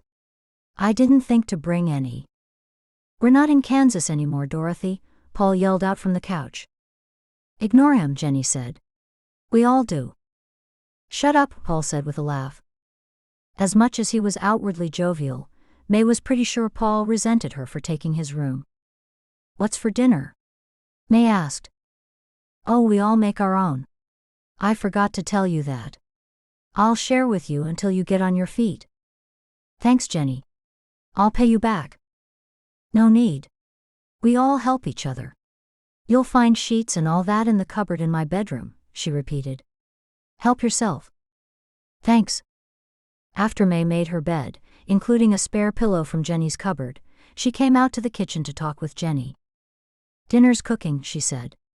Then she picked up a pair of gleaming silver scissors and held them in front of her face. "What are they for?" "It's hair cutting time." Jenny looked her up and down. "Change out of those clothes, come on." Jenny headed toward her own room, grabbing May's hand to bring her along. She opened her wardrobe. "Grab what you want. You can't wear those Amish clothes." "Okay, thanks." She picked a dress and Jenny quickly replaced it with jeans and a t-shirt. "This'll look better." May nodded. "Now take off your cap." May did as she was told, unpinning her hair and letting it fall down to her waist. "I had to cut it once when it got tangled when I went swimming a few years ago." Jenny sighed. "You need to cut it to sever ties with the Amish community. It's symbolic." "I haven't left the Amish for good. I'll most likely go back after a while." "I know, but when you're out you need to be out properly." May smoothed down her hair. "I like it the way it is. I like my long hair. Just chop about 6 inches off, and it'll really be fashionable if we cut bangs." "Do you think so?" "Yeah." Jenny grabbed May's shoulders and turned her around to look into the mirror. Then she grabbed her hair and bundled it up, showing May how it would look shorter. "See how much better it looks?" "I don't know." Jenny slumped onto her bed. "Everyone's like you when they first escape. Too scared to say boo." "I'm not scared." "Then show me." "No." Jenny laughed. "Stop using that talk." May bit her lip. Jenny had been so good to her, it wouldn't hurt to cut her hair a little. "I'll cut it." She took the scissors from Jenny and cut bangs into her hair. Passing the scissors back to Jenny, she asked, "Can you cut off a few inches at the back?" A smile spread across Jenny's face. "I don't want it to be as short as yours." "I know. And don't cut it crooked." Jenny proceeded to brush out May's hair, and then she carefully took off a few inches. Then she feathered out the bangs, making them look better. When May looked in the mirror at the finished style, she was pleased with her new look. "You look awesome," Jenny said. "You'll get a lot of tips if you flirt with the customers." May opened her mouth, shocked. "I won't." Jenny laughed. "Lighten up. I was just joking. Come on. Let's eat. Dinner must be ready by now." May sat down in front of the spaghetti bolognese. She mentally said a prayer giving thanks for the food. That was something May would never forget to do. After dinner, May sat on the couch for a time watching as Jenny joined Paul in playing a video game. Everyone else was out somewhere. May went to bed early that night to the sounds of people alternately cheering and groaning, depending on whether they were winning or losing their video games. Other people had joined in with watching the game when they'd gotten home from work. Eventually, May managed to push thoughts of bedbugs from her mind, ignore the noise from the living room and fall asleep. As she slept, she dreamed about saying goodbye to Nigel, something she'd forgotten to do before leaving home. Then in her dream, her parents sold him and she didn't even know the family who took him. She was crying and begging her father not to sell her beloved horse, but he totally ignored her as though she wasn't even there and he couldn't hear her. It was like she'd died. Then she ran down the road after Nigel as his new family took him away. Jeff jumped in front of her. He told her to come home. She agreed and followed him until Jenny appeared and said to follow her. As she stood deciding who to follow, Jeff begged her to come with him, telling her about a terrible tornado heading their way. He told her she'd die if she went with Jenny. She was still deciding when she was engulfed in a tornado. It swept her up into the sky before she could stop it. Around and around she was spun until she was spat out high into the sky. As she flew through the air, she felt elated, but then her heart lurched as she plummeted toward the earth. She braced herself for the impact, and then she woke. She sat bolt upright, drenched in a cold sweat. Tears streamed down her face, and she knew she'd made the wrong choice by leaving. The dream was symbolic. She wasn't an independent girl like Jenny. She needed her family and her community. They were home, not this place. And what if her father really had sold Nigel like in her dream? Surely he wouldn't. She lay back down, closed her eyes, and somehow she managed to get back to sleep. When she woke again, it was daylight, and she felt a little better. Ignoring her dream, she decided she had to give things a go and see what life in the Englisher world was really like. After a quick breakfast, she accompanied Jenny to her job. They arrived at 9 o'clock, and then they were informed that the usual person filling in as dishwasher was off sick. May was delighted and offered to fill in. Jenny showed her where everything was and told her what to do. May was sure she'd prefer washing dishes to waitressing. That way she wouldn't be on show, and she could stay in her own little world away from everyone. At the end of the day, the boss offered May 5 shifts a week, 5 or so hours each. Even though it wasn't a full-time job, May was delighted. To celebrate, Jenny bought takeout pizza for dinner. Paul, Ralph, and Jenny sat around drinking beer and sharing the pizza. It was all very grown up. May didn't touch the beer because she didn't like the taste of it. And her parents had never drunk beer, so she was wary of alcohol. Chapter 19. After 3 weeks at the job that May had thought she'd enjoy, she was sick of it. Those dishes never stopped coming. The heat in the kitchen was unbearable, and most of the time she could barely breathe due to lack of ventilation. She longed to be back in the light-filled schoolhouse and sitting in the sun or the sun-dappled shade while watching the children play during lunch breaks. Doing dishes all day in the heat of the gray kitchen was killing her. When her shift was over, she walked back toward the apartment wondering how long she'd be there. She wasn't enjoying this lifestyle. Jenny said that was because she never went to the parties and never went out, but she had no interest in doing those things. Jenny and her friends drank and thought that was fun. All they did at her new home was play video games, watch TV, and have friends over to play card games until the early hours of the morning.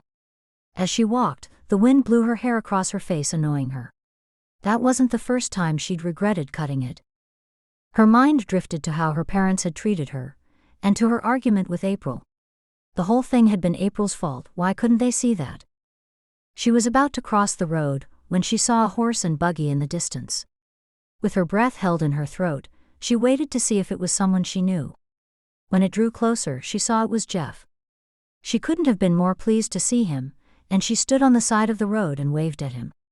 When he stopped his buggy, she ran over to him. "What are you doing out this way?" "Looking for you." He gave a crooked smile. "Looking for me? Is everything all right?" "Yeah. I wanted to see how you're doing. Your mom gave me your address."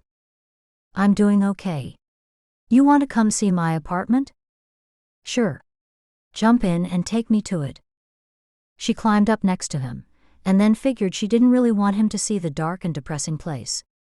You cut your hair. She had forgotten about that. I have. He didn't make any more comments. There's a park down at the end of this road. I'd rather just talk with you there if that's okay. Jeff nodded. Sure, if that's what you want. Yeah. Neither of them said a word, and when they arrived at the park he turned to her. How are things really? Fine. He stared at her and she felt tears stinging in the back of her eyes. Then the tears flooded down her cheeks. She had so much pent-up emotion over everything. She wasn't happy there, and neither was she happy at home. Nothing was right. Why is it that nothing ever works out for me, Jeff? He touched her arm. Please don't cry. Tell me what's wrong. Everything. I had a big fight with my mother, that's why I left. What was the fight about? It was April's fault. She's the one who told everybody about Lois. She glanced up at him. I suppose you know about that? Everybody does. Samuel told everybody. Oh, that's right. If you're not happy in the English world, come back to us. She shook her head. I haven't really given it much of a chance. You look miserable. I am a bit miserable. Everything is too fast, and I'm living with Jenny and 2 boys and other people who come and go. I've lost count. The other night, there were 2 other boys sleeping on the couches. He didn't say anything, but she could feel his disapproval. We each have a room, so don't think anything bad. Everyone who lives there does except Paul, but he doesn't mind. I wasn't thinking anything bad. No one wants me back in the community. He turned more to face her directly.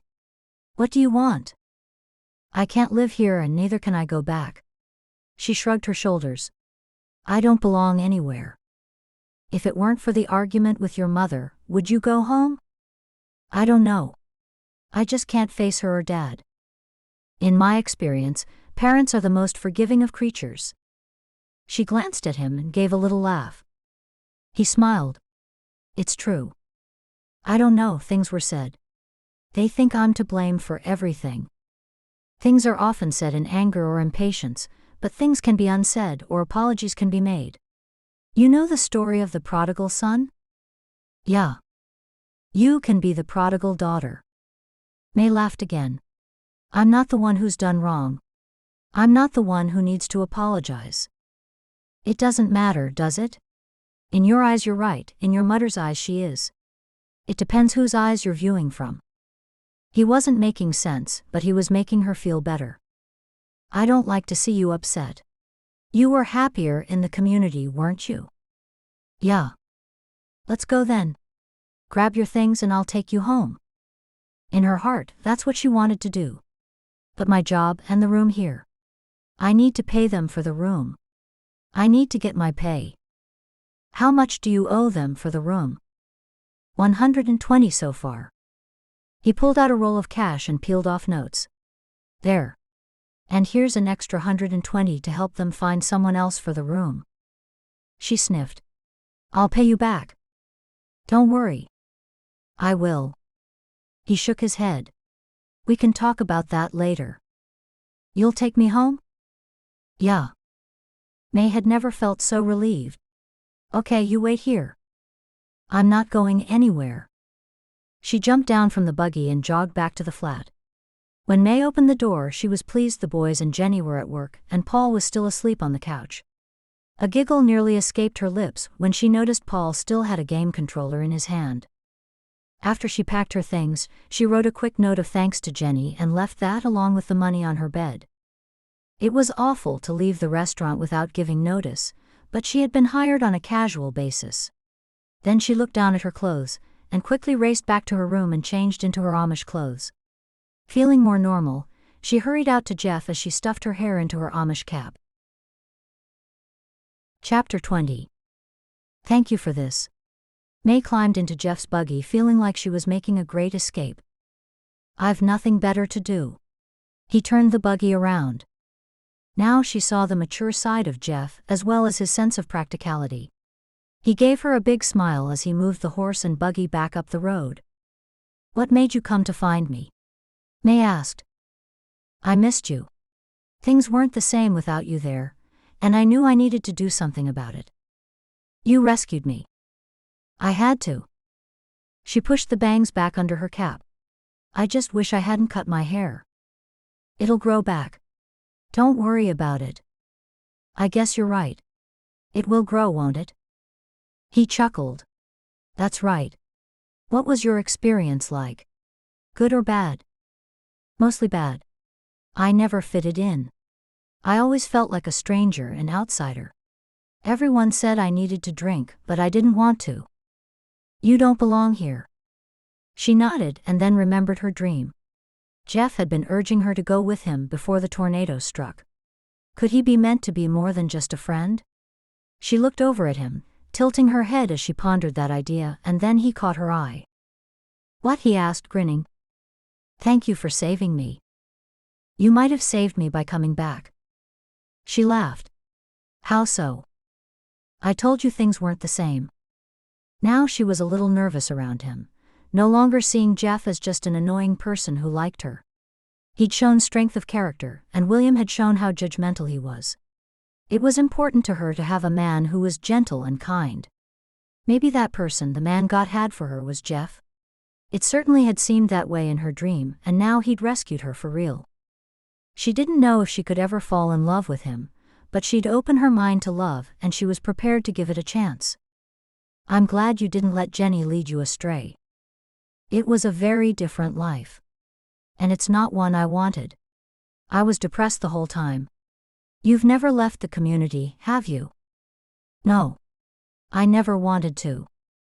Why not? My father needs me at the fruit stall. She laughed, thinking it was a typical Jeff answer. And there were a few other reasons, I guess.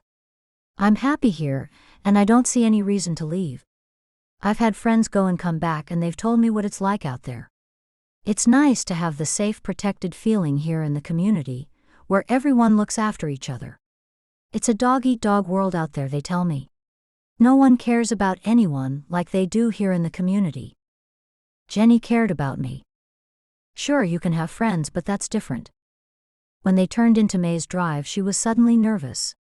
Her heart pounded and she could scarcely breathe. She sent up a quick silent prayer and hoped she'd be welcomed back. You want me to come in with you? She saw her mother looking out the kitchen window. I think this is something I have to do alone. She swallowed hard. I'll be okay. Thank you for coming to get me, Jeff. Stop it. Stop thanking me. He laughed and she leaned forward and gave him a quick little kiss on the cheek. Then she grabbed her things and got out of the buggy. By the time she reached the front door, she heard his buggy moving away. Her mother opened the door. You're back. Is that okay? Mom nodded and held out her arms, and May stepped in for one of her mother's hugs as tears again rolled down her cheeks. She recalled what Jeff said about apologies. I'm sorry I'm such a bad daughter. You aren't at all. It was my fault too. Tempers flare and things get said in anger. Things that never should be said. I'm sorry, May. Me too, May said between sobs. I've never been sorry you were born. It was a horrible thing to say, and I've been mad with myself ever since for saying it. May giggled. I knew you didn't mean it. Then Mom stepped back. Now upstairs with you and clean yourself up. You can come down and help me prepare the dinner. She nodded, wiped her eyes, and then headed up the stairs to her bedroom. When she walked in, her bedroom was just as she'd left it. Then she raced to the window, relieved when she saw Nigel in the paddock. It would have been a nightmare for real if her father had sold him, like in her dream. It was then she was reminded of the horrible time she'd had living in that dark, overcrowded apartment with all the noise. The only thing those people had in common was that they used to be Amish. She'd spent most of the time in her room or washing up because Jenny was out all the time, either working or with her boyfriend. She looked out the window of her very own bedroom across the field and silently thanked God for sending Jeff to bring her home where she belonged. When she got downstairs to help her mother, she asked, "How's Mary?" "Things are back to normal. Everyone's forgotten about that." "Oh, that's good." May knew that was definitely not so. People in their community always remembered things like that. Just because no one said anything didn't mean they didn't remember. I might stop by her house tomorrow if that's all right. Yeah. And then I might see the bishop about getting baptized soon. A smile spread across her mother's face. That would be a good idea. Most people get baptized when they return from their Rumspringa. And that was her mother all over. She always liked everyone in her family to do the same things as everyone else. One thing you must do right now is call April. Why? She's dreadfully worried about you. I didn't tell her what I was doing. Her mother sighed. I know, and when I told her she acted like you were kidnapped.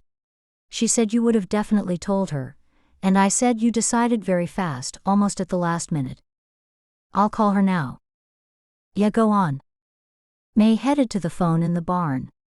April answered immediately, and May told her everything that had happened. When she eventually ended the call, she felt things were back to normal between herself and April. May didn't ask April if she was happy to be back with Philip, because something told May that her twin would always find something to complain about. That's just how she was.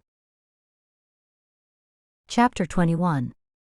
The very next day, May knocked on Samuel and Mary's door. Frida, the housekeeper, answered her knock, and then showed May into the living room where Mary sat holding her new baby Sam. Lois, still a little young for school, was playing on the floor. A smile spread across Mary's face. May, sit down with me. I heard you've been on Rumspringa. Yeah, now I'm back.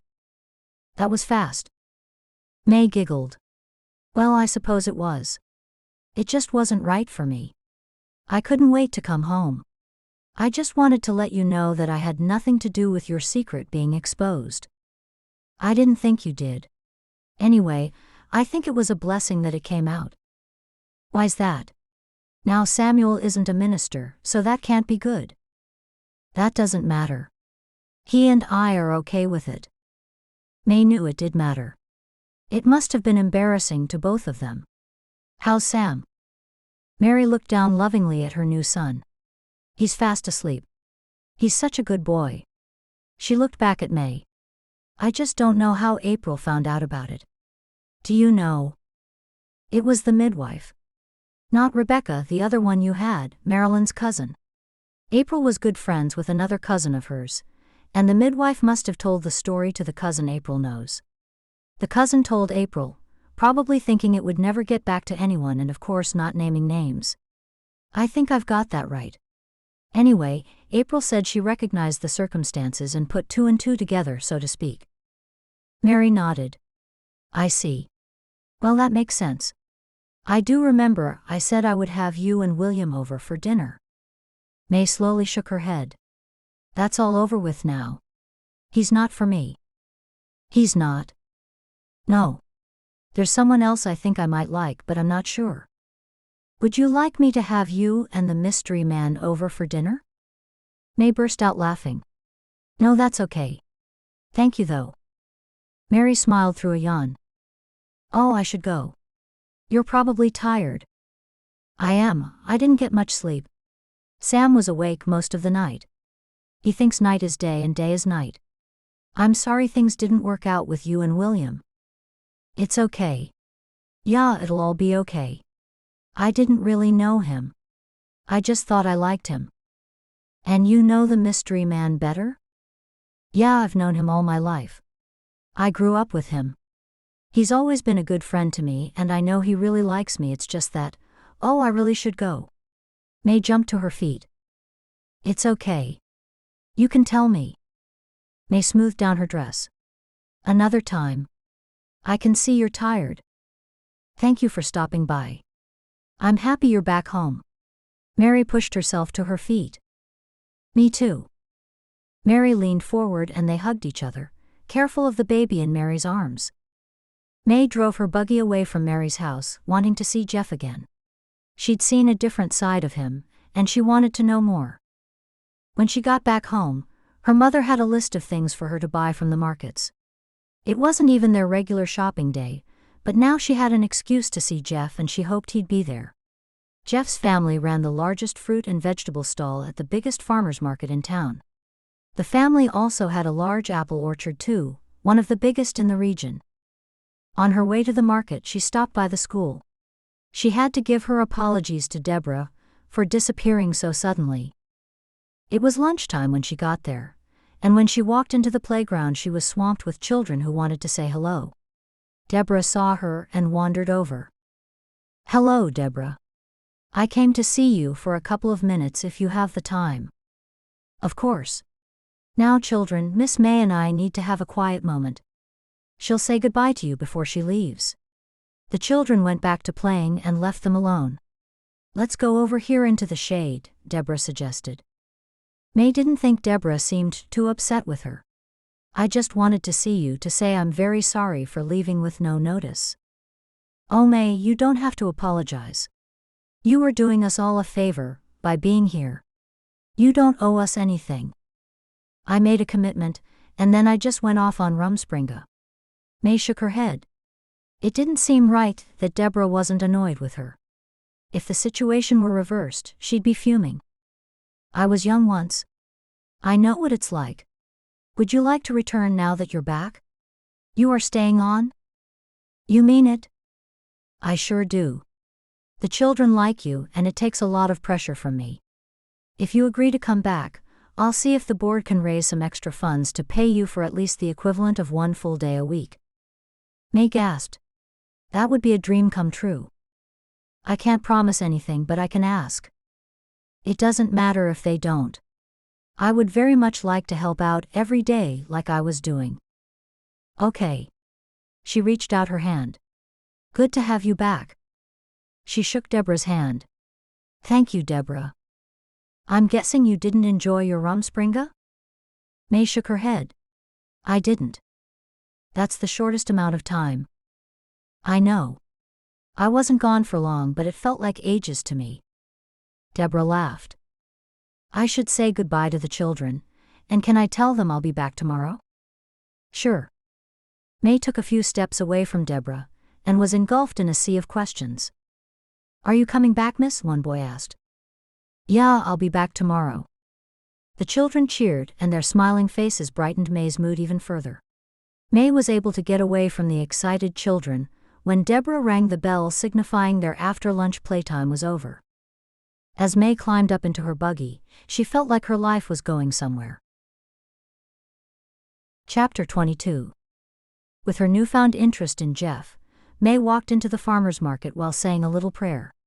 She didn't want anything to start between them, if it was only going to end. It was comforting to know that he liked her, but she couldn't let him know she was interested, unless she thought she could fall in love with him for real. What she wanted was those feelings in the tummy that William had given her. Could Jeff, the boy she'd known all her life, ever make her feel that way? Everything about Jeff made sense. He had a good heart, he was sensible, and he was a hard worker. She saw him from a distance, and when she got closer she saw he was talking to a young woman from their community. It was Michelle Grosvenor. When they shared a laugh, May looked on in horror. She must have stopped still because someone ran into her. "Oh, I'm so sorry," she said to the man who'd run into her. "Sorry," he mumbled as he sidestepped and hurried past. May stood there looking back at Jeff and Michelle. Michelle was flirting with him. May could tell from the way she was looking at him all coy-like, and twirling her cap strings about her fingers. May got feelings in her stomach all right, but they weren't butterflies. It was the churning, gut-wrenching knowledge that she'd left things too late. Then a thought came to her. What would April do? April would walk over there and break up their conversation, and it might be a good thing to do that, but she couldn't. Her mother's list fell from her hand as she walked out of the farmer's market. When she was halfway to the buggy, she heard rushing footsteps behind her and she moved to one side. She'd caused one collision today and didn't want another. Jeff jumped in front of her. "Is this yours?" She inhaled sharply and then looked at the list. "Yeah. It is mine." She took it from him. "Thank you. I didn't realize. I must have dropped it." He placed his hands on his hips. "Where are you rushing off to?" "Oh well, I don't know." He laughed. "Why not?" Looking down at the paper she'd crumpled in her hand, she murmured, "I was going shopping." "So why were you leaving?" I don't see evidence that you've done any shopping. I'm just starting out. He chuckled. Shops are this way. She nodded and straightened out her crumpled list. What's up with you, May? Are you ill? She stared at his concerned face. I'm fine. I've got to get back to work. Do you need any fruit or vegetables? I do. Come on. I'll select them for you. He started walking, and her feet were firmly planted on the ground. Is that what you were doing for Michelle? He turned back and the smile left his face. Wait a minute. Michelle and I are just friends. That's what they all say. He narrowed his eyes. Are you worried about Michelle? Do you think I like her? She didn't like to admit her interest in him at this point, but she had to know. Are you? No. Are you sure, because you looked pretty friendly over there? He took a step toward her. May, are you jealous? She looked away from him. Don't be silly. It seems that's the only explanation for you saying these things. I'm not. Good, because there's no reason for you to be worried about Michelle, or any other girl. I'm waiting for you. Waiting? I like you. It's as plain and simple as that. I know I'm not much to look at. I'm not handsome or anything. I wouldn't say that. He chuckled. I'm hoping what's inside me at some stage of my life will make up for the rough packaging God placed me in. She giggled. I've never heard anyone say anything quite like that. Anyway, let's get you fixed up with some vegetables before my father comes looking for me. She walked alongside of him. I wouldn't want you to get into trouble. He stopped suddenly and faced her. May, would you come on a picnic with me on Saturday? Her head spun. Things were moving quickly. I don't know. Give me an answer. I won't be upset if you say no. Okay, I will be upset, but I won't show it. She laughed. What kind of a picnic? Leave that up to me. I'll collect you at 10. He didn't wait for an answer, and she went along with his decision. Now she was going on her first official date with Jeff. He selected the best fruits and vegetables for her, and gave her a few extra items that weren't on her list, and then helped her carry it out to the buggy. Thank you, Jeff. You better go back. Your father will wonder why you're paying me such special attention. Okay, I'll go back. He put the last box in the buggy for her. Don't forget Saturday. I won't forget. She got into the buggy and drove away from the parking lot. When she looked in her rearview mirror, she saw Jeff at the entrance of the market staring at her. She couldn't help but smile. Now she was flattered to know he felt that way about her. It had taken thinking she'd lost him to another woman to make her see how much she wanted him. Saturday finally arrived, and May was on that picnic with Jeff. She'd no longer thought about William every waking moment. Her thoughts were now of Jeff. In the middle of eating chicken sandwiches on a checkered blanket, Jeff threw out an impulsive question. Marry me, May? May giggled. No, I can't. What would people say? Congratulations. You got a good man there, May. May playfully slapped him on his arm. You know what I mean. We've only gone out once, and that's only today. No one knows that we. Stop worrying what others think. If you want to marry me, say yes. If you don't, then say no. It's as simple as that. Mind you, I'll be crushed if you refuse me. You just said not to worry about others.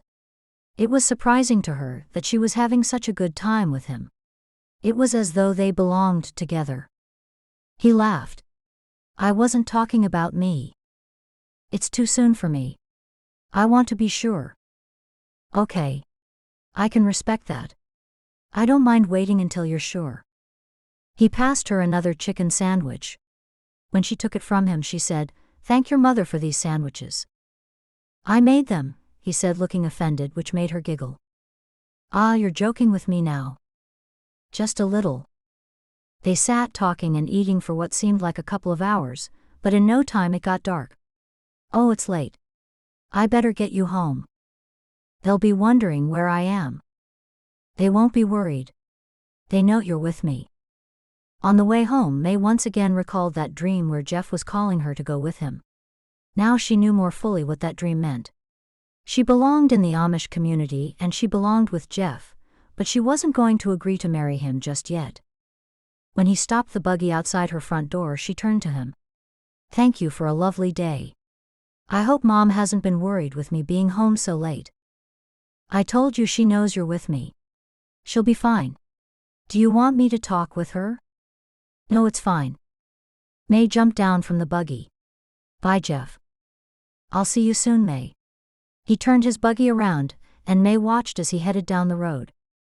Behind her, she heard the door open and turned to see her father. "Where have you been?" "Out with Jeff." She could see her father wasn't pleased. "Mom knew where I was." She walked past her father and headed to the kitchen, where she found her mother crying at the table. "What's wrong, Mom?" She rushed to her side. "It's April. She's on her way back here. She says she doesn't want to live with Philip anymore." "Oh, that's dreadful." Her mother stopped crying for a moment and stared at her. "I'll have no grandchildren. Not if you don't get married." "I'm working on it, Mom. Believe me." May pulled out a chair and sat next to her mother, and put her head on her shoulder. "April has no shame coming back here to be a burden on our family. I'm sure she'll find work." "No, I don't mean that. She'll ruin our good name." May sat up straight and licked her lips. "I'm sure she just needs a few weeks away. She went back before she was ready." "Do you think that's all?" "Yeah, I do. Unless..." "Unless what? Is there a reason she's not happy with Philip?" "I don't know." Her mother sobbed into her handkerchief, and May's father came into the room and sat down with them. May's father cleared his throat. "You'll have to talk sense into April. She doesn't listen to anyone else." "She's never listened to me." May shook her head, trying to think if there was ever a time April had taken any notice of anything she said. She couldn't think of one time. "When will she be here?" "Tomorrow." "Okay. I'll try to talk with her, but I think it's best everyone leaves her alone to sort herself out. If no one says anything to her, it'll be much better." Dad shook his head. "No. We can't make things comfortable here for her. She belongs with her husband." "That's right," Mom agreed. May sighed. All she wanted to do was think about Jeff, and decide whether she'd marry him. Trust April to come back and ruin everything, again. That night, May went to sleep thinking about Jeff. She'd had the best day of her life with him. They'd laughed and they'd talked. The only problem she had was that she had thought she'd marry a different kind of man, someone older and someone who looked a certain way. One thing in Jeff's favor was that those butterflies had taken up residence in her tummy now, so maybe he was her man. Chapter 23. Rebecca woke up after Jacob had left for work. When she reached for her robe, she heard babbling coming from Micah's room.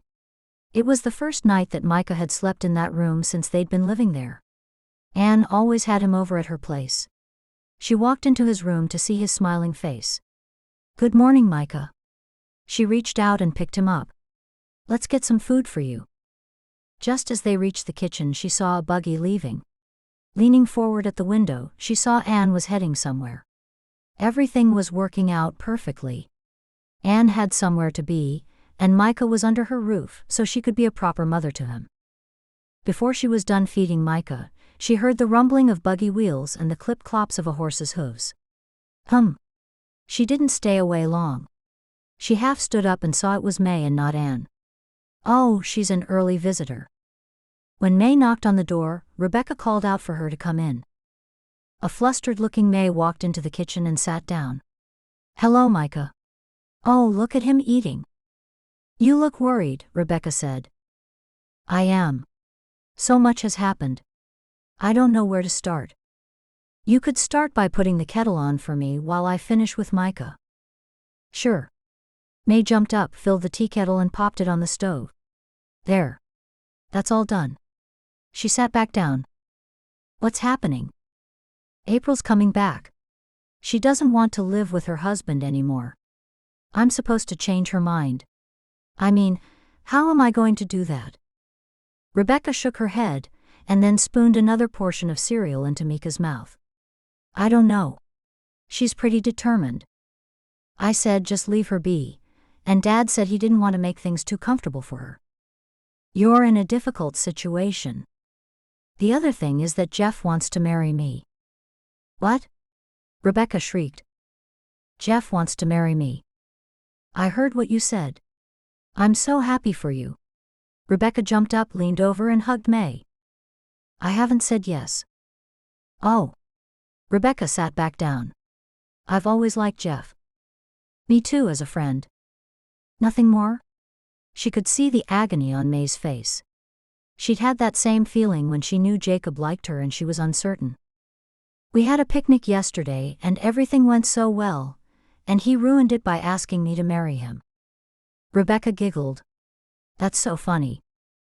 Everything is happening so fast. How can I think straight when April is here? She'll ruin things with Jeff and me. She always ruins things and causes trouble along the way. Rebecca knew that was true, having experienced April's troublemaking firsthand. All I can tell you is that when you know someone's the right one, you'll be all right. I'd always pictured myself with someone different from Jeff. Me too. I mean, I never saw myself married to someone older and with a child, a man whose wife had just gone home to God. Sometimes in life we have to go with the heart and leave our expectations behind. I do like Jeff and I think I could love him in time. My feelings for him are growing. Good. Don't overthink things. May nodded. I won't. I'll try not to. What am I going to do about April?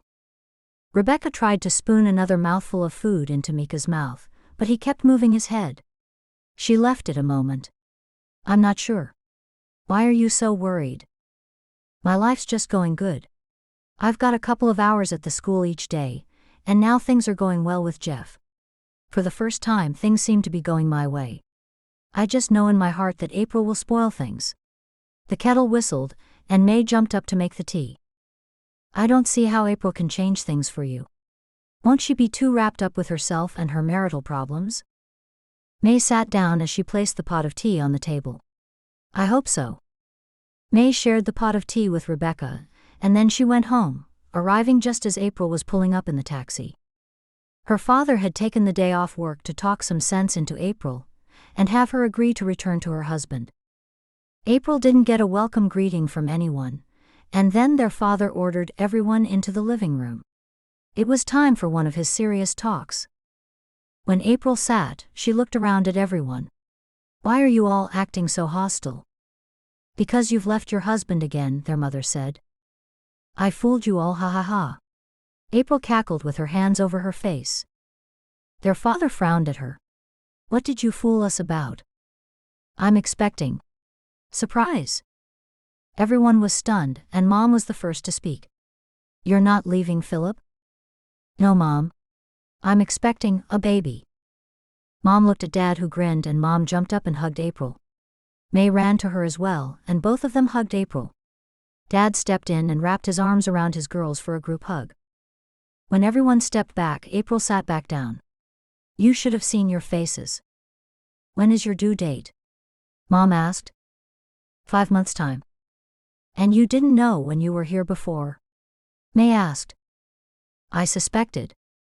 May stared at her twin, wondering how she could keep such a secret from her. I'm going to be an auntie. Is Philip excited? Mom asked. Yeah, he's hoping for twins. No, not twins. May giggled. Twice the trouble. Dad shook his head and everyone laughed. Mom put her arm around April. I can't believe you made us think you were leaving Philip. Yeah, I had you all worried for nothing. May frowned at her twin for thinking it was funny to worry her family, but now she was relieved. This was the best news she could think of. She would soon have a niece or nephew to fuss over.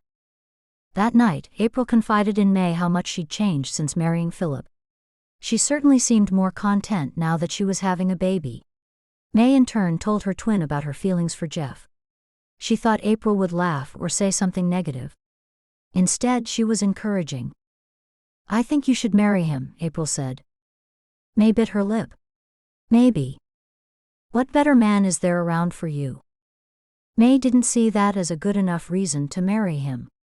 It wasn't long ago that I liked someone else. Yeah, but you didn't know William not properly. May nodded. That's true. I could have done something about that. I never really even talked to him because I'm too shy. There's still time. William's not dating anyone, is he? No, but I'm convinced Deborah likes him. She's always running over to talk to him when school finishes. When do you see Jeff next? I don't know. April gasped.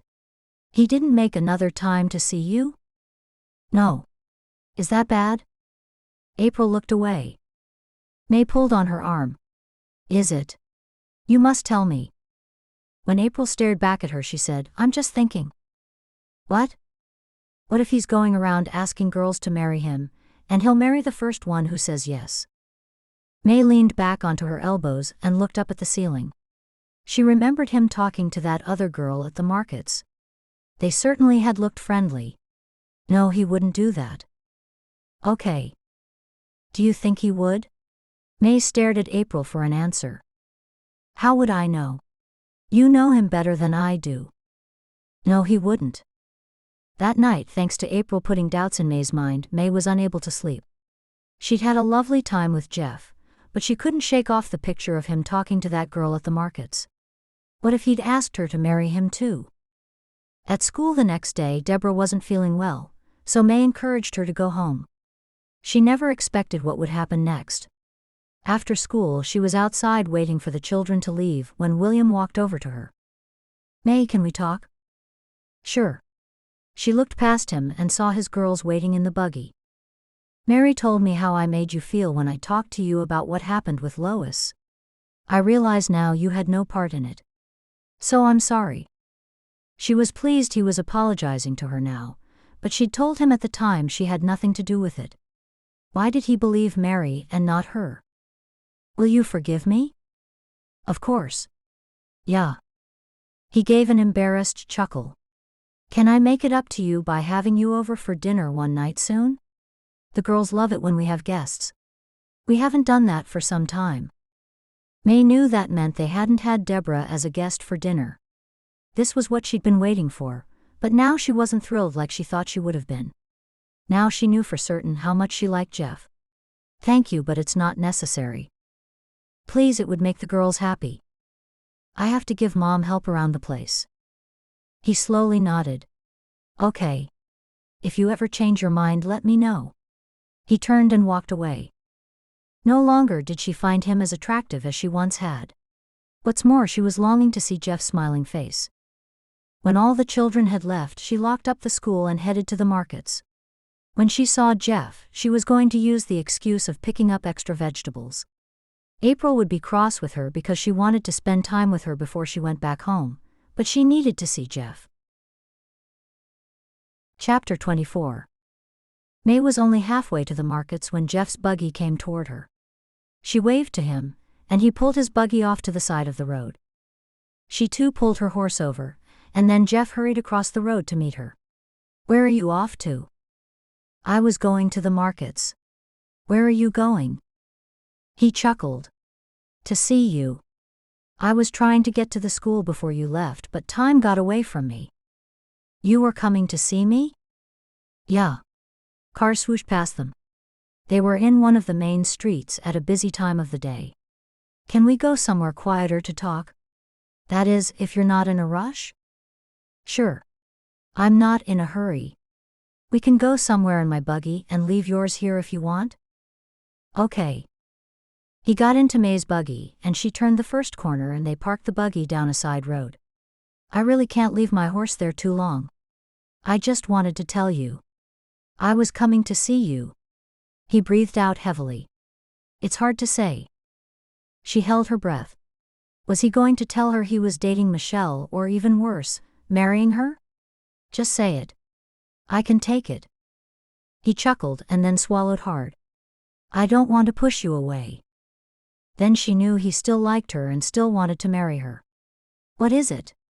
It must be important for you to be coming to see me. She figured she'd help him out. I was coming to the markets to see you. Why? Because I wanted to. A smile spread across his face. You wanted to see me? Yeah, I did. Then you must like me a little bit.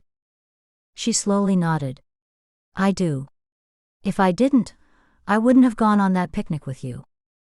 I'm happy to hear it. I've made up my mind, May said. About what?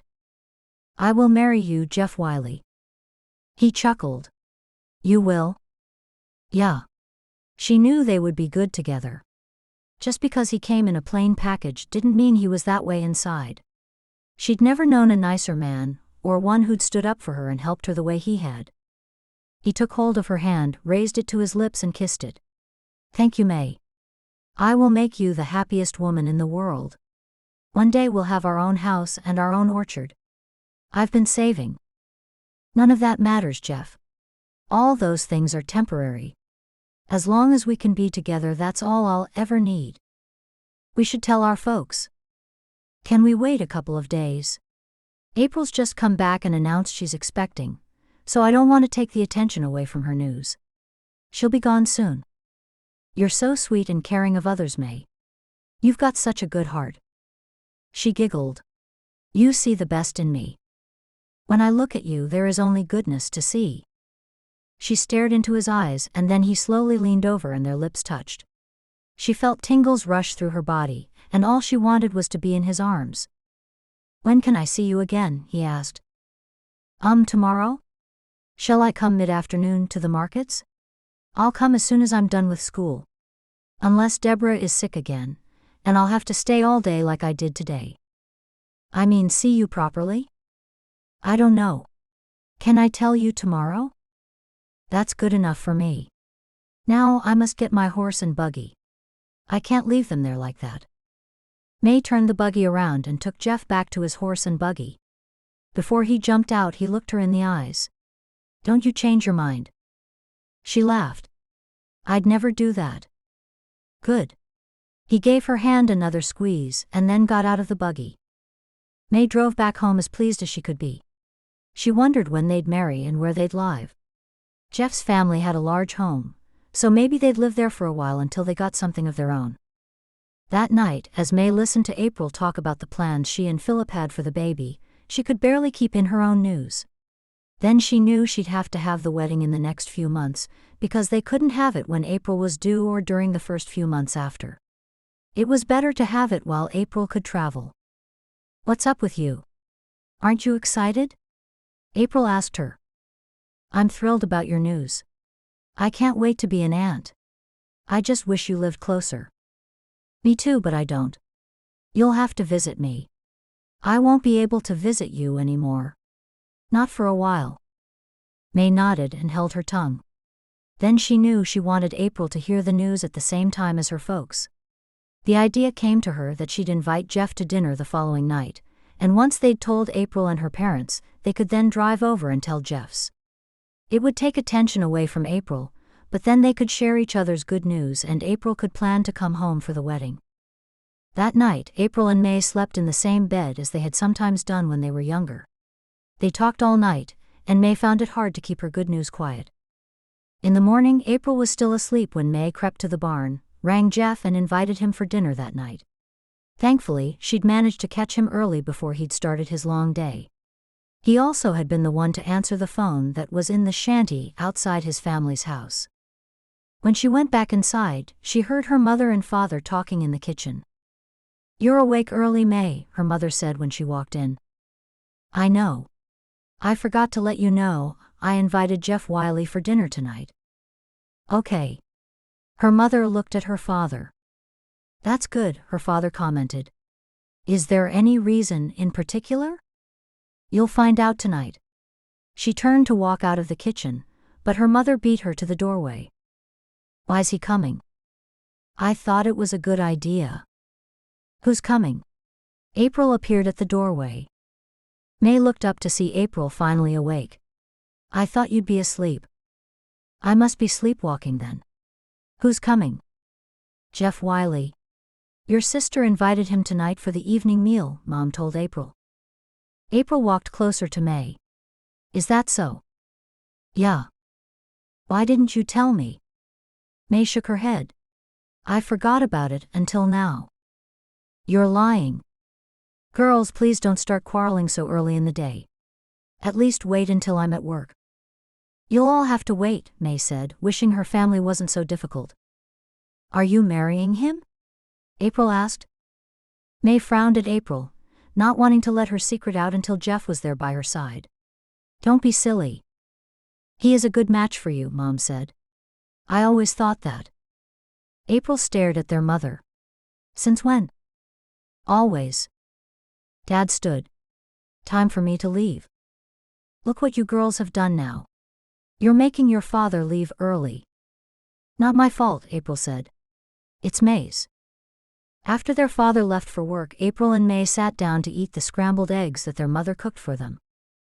April wouldn't let the matter go. Why is he coming for dinner? Just because I like him, and I wanted him to come and see what a loving family I have. April scoffed. Yeah, sure. Now she wanted to tell April and her mother, but she had to wait for Jeff to be there. He was just as excited as she was that they were announcing their marriage to everyone tonight. They'd barely had time to plan anything, but that made it all the more exciting. That evening, May hurried out to meet Jeff when he arrived at the house. She could see from his smiling face he was just as happy as she. Have you told anyone? Jeff asked. No. But it was hard to keep the news in. I think they suspect, but nothing's been said. He chuckled, and then got down from his buggy. Have you told anyone? May asked. He shook his head. I am sticking to our plan. We tell your folks first. Then tonight we go to tell mine. After we finish dinner here. Side by side they walked into the house. When they walked in, they were faced with May's parents and April lined up standing in a row. You're getting married? Dad asked. Yeah, how did you know? Jeff asked. A good guess, he said, smiling. Then her father stepped forward and shook Jeff's hand. I'm happy to call you my son-in-law. Thank you. Mom and April gave Jeff a hug, and then May said, Where's my hug? They laughed and embraced her. We had it all planned out. We were going to tell you over dinner. April shook her head. You made it too obvious since Dad even figured it out. Mom said, We're all delighted. Now let's eat and we can talk about the wedding. Over dinner, a tentative date was selected. A date that April would be able to make without it being too close to the birth of her first child. This is a time for celebrations. First April's news and then yours, May. May giggled. I know. Everything happens at once. Will your parents be this happy, Jeff? April asked. May glared at April for saying such a thing. They'll be delighted. Of course they will. I hope so, April said, staring at May. May decided not to stay for dessert. Instead, she suggested to Jeff that they go to his place immediately. She wasn't sure what April would say next, and she didn't want her exciting news to be surrounded in anything but joy. As they traveled to Jeff's house, May said, I hope you don't mind we didn't stay too long there. No. Whatever you decide is okay with me. I can't wait to see the happiness on my parents' faces when we tell them the news. I told them you were stopping by. Do you think they suspect too? He laughed. I think so. Can you pull over a moment? Jeff glanced over at her. Sure. May put a hand to her forehead. She'd come over dizzy. I think I've had too much excitement. Are you okay? He rested a hand lightly on her shoulder. With him she felt so safe and protected, and she knew he'd never change. I'm good. I just need a moment. Things are happening fast. Too fast? No. If you want to delay things, just say so. I won't mind. She faced him. I can't wait to be married to you, Jeff Wiley. She moved closer to him and placed her head on his shoulder. He rested his head on hers. We've got a lot to figure out in the next little while. Where we'll live and such. I'll leave that up to you. I don't mind where we live. Me either. May closed her eyes, and in that moment she was more content than she'd ever been. This was the beginning of her new life, and he'd brought her back from Rumspringa. She remembered her dream. The tornado was the life of turmoil she would have had if she didn't have Jeff in her life. Now she was following him into a life of faith, and with God by their side, May knew their life and their love would prosper. After a few more moments, May said, "Okay. Are you ready to go and tell your parents?" Maybe just another minute. It's so noisy there. I like it quiet like it is here with just you." He gently kissed the top of her head. May closed her eyes again, enjoying the quiet moment with her future husband. She couldn't imagine anyone better than Jeff, her rescuer and her hero. May silently sent up a prayer of thanks, knowing her future with Jeff would be secure because his love covered her completely like a warm blanket. She'd never felt so protected, loved, and safe. Thank you for reading The Amish Dreamer. Copyright 2018 by Samantha Price. Production copyright 2025 by Samantha Price. Thanks so much for listening. If you enjoyed this audiobook and want more, join my members-only section. You'll get early access to all my audiobooks weeks before they're released here, monthly discounts to my store, and members-only polls where you help me choose characters and shape future books. Your support truly means the world to me and helps me keep creating these stories for you. You'll find the link to join in the bio.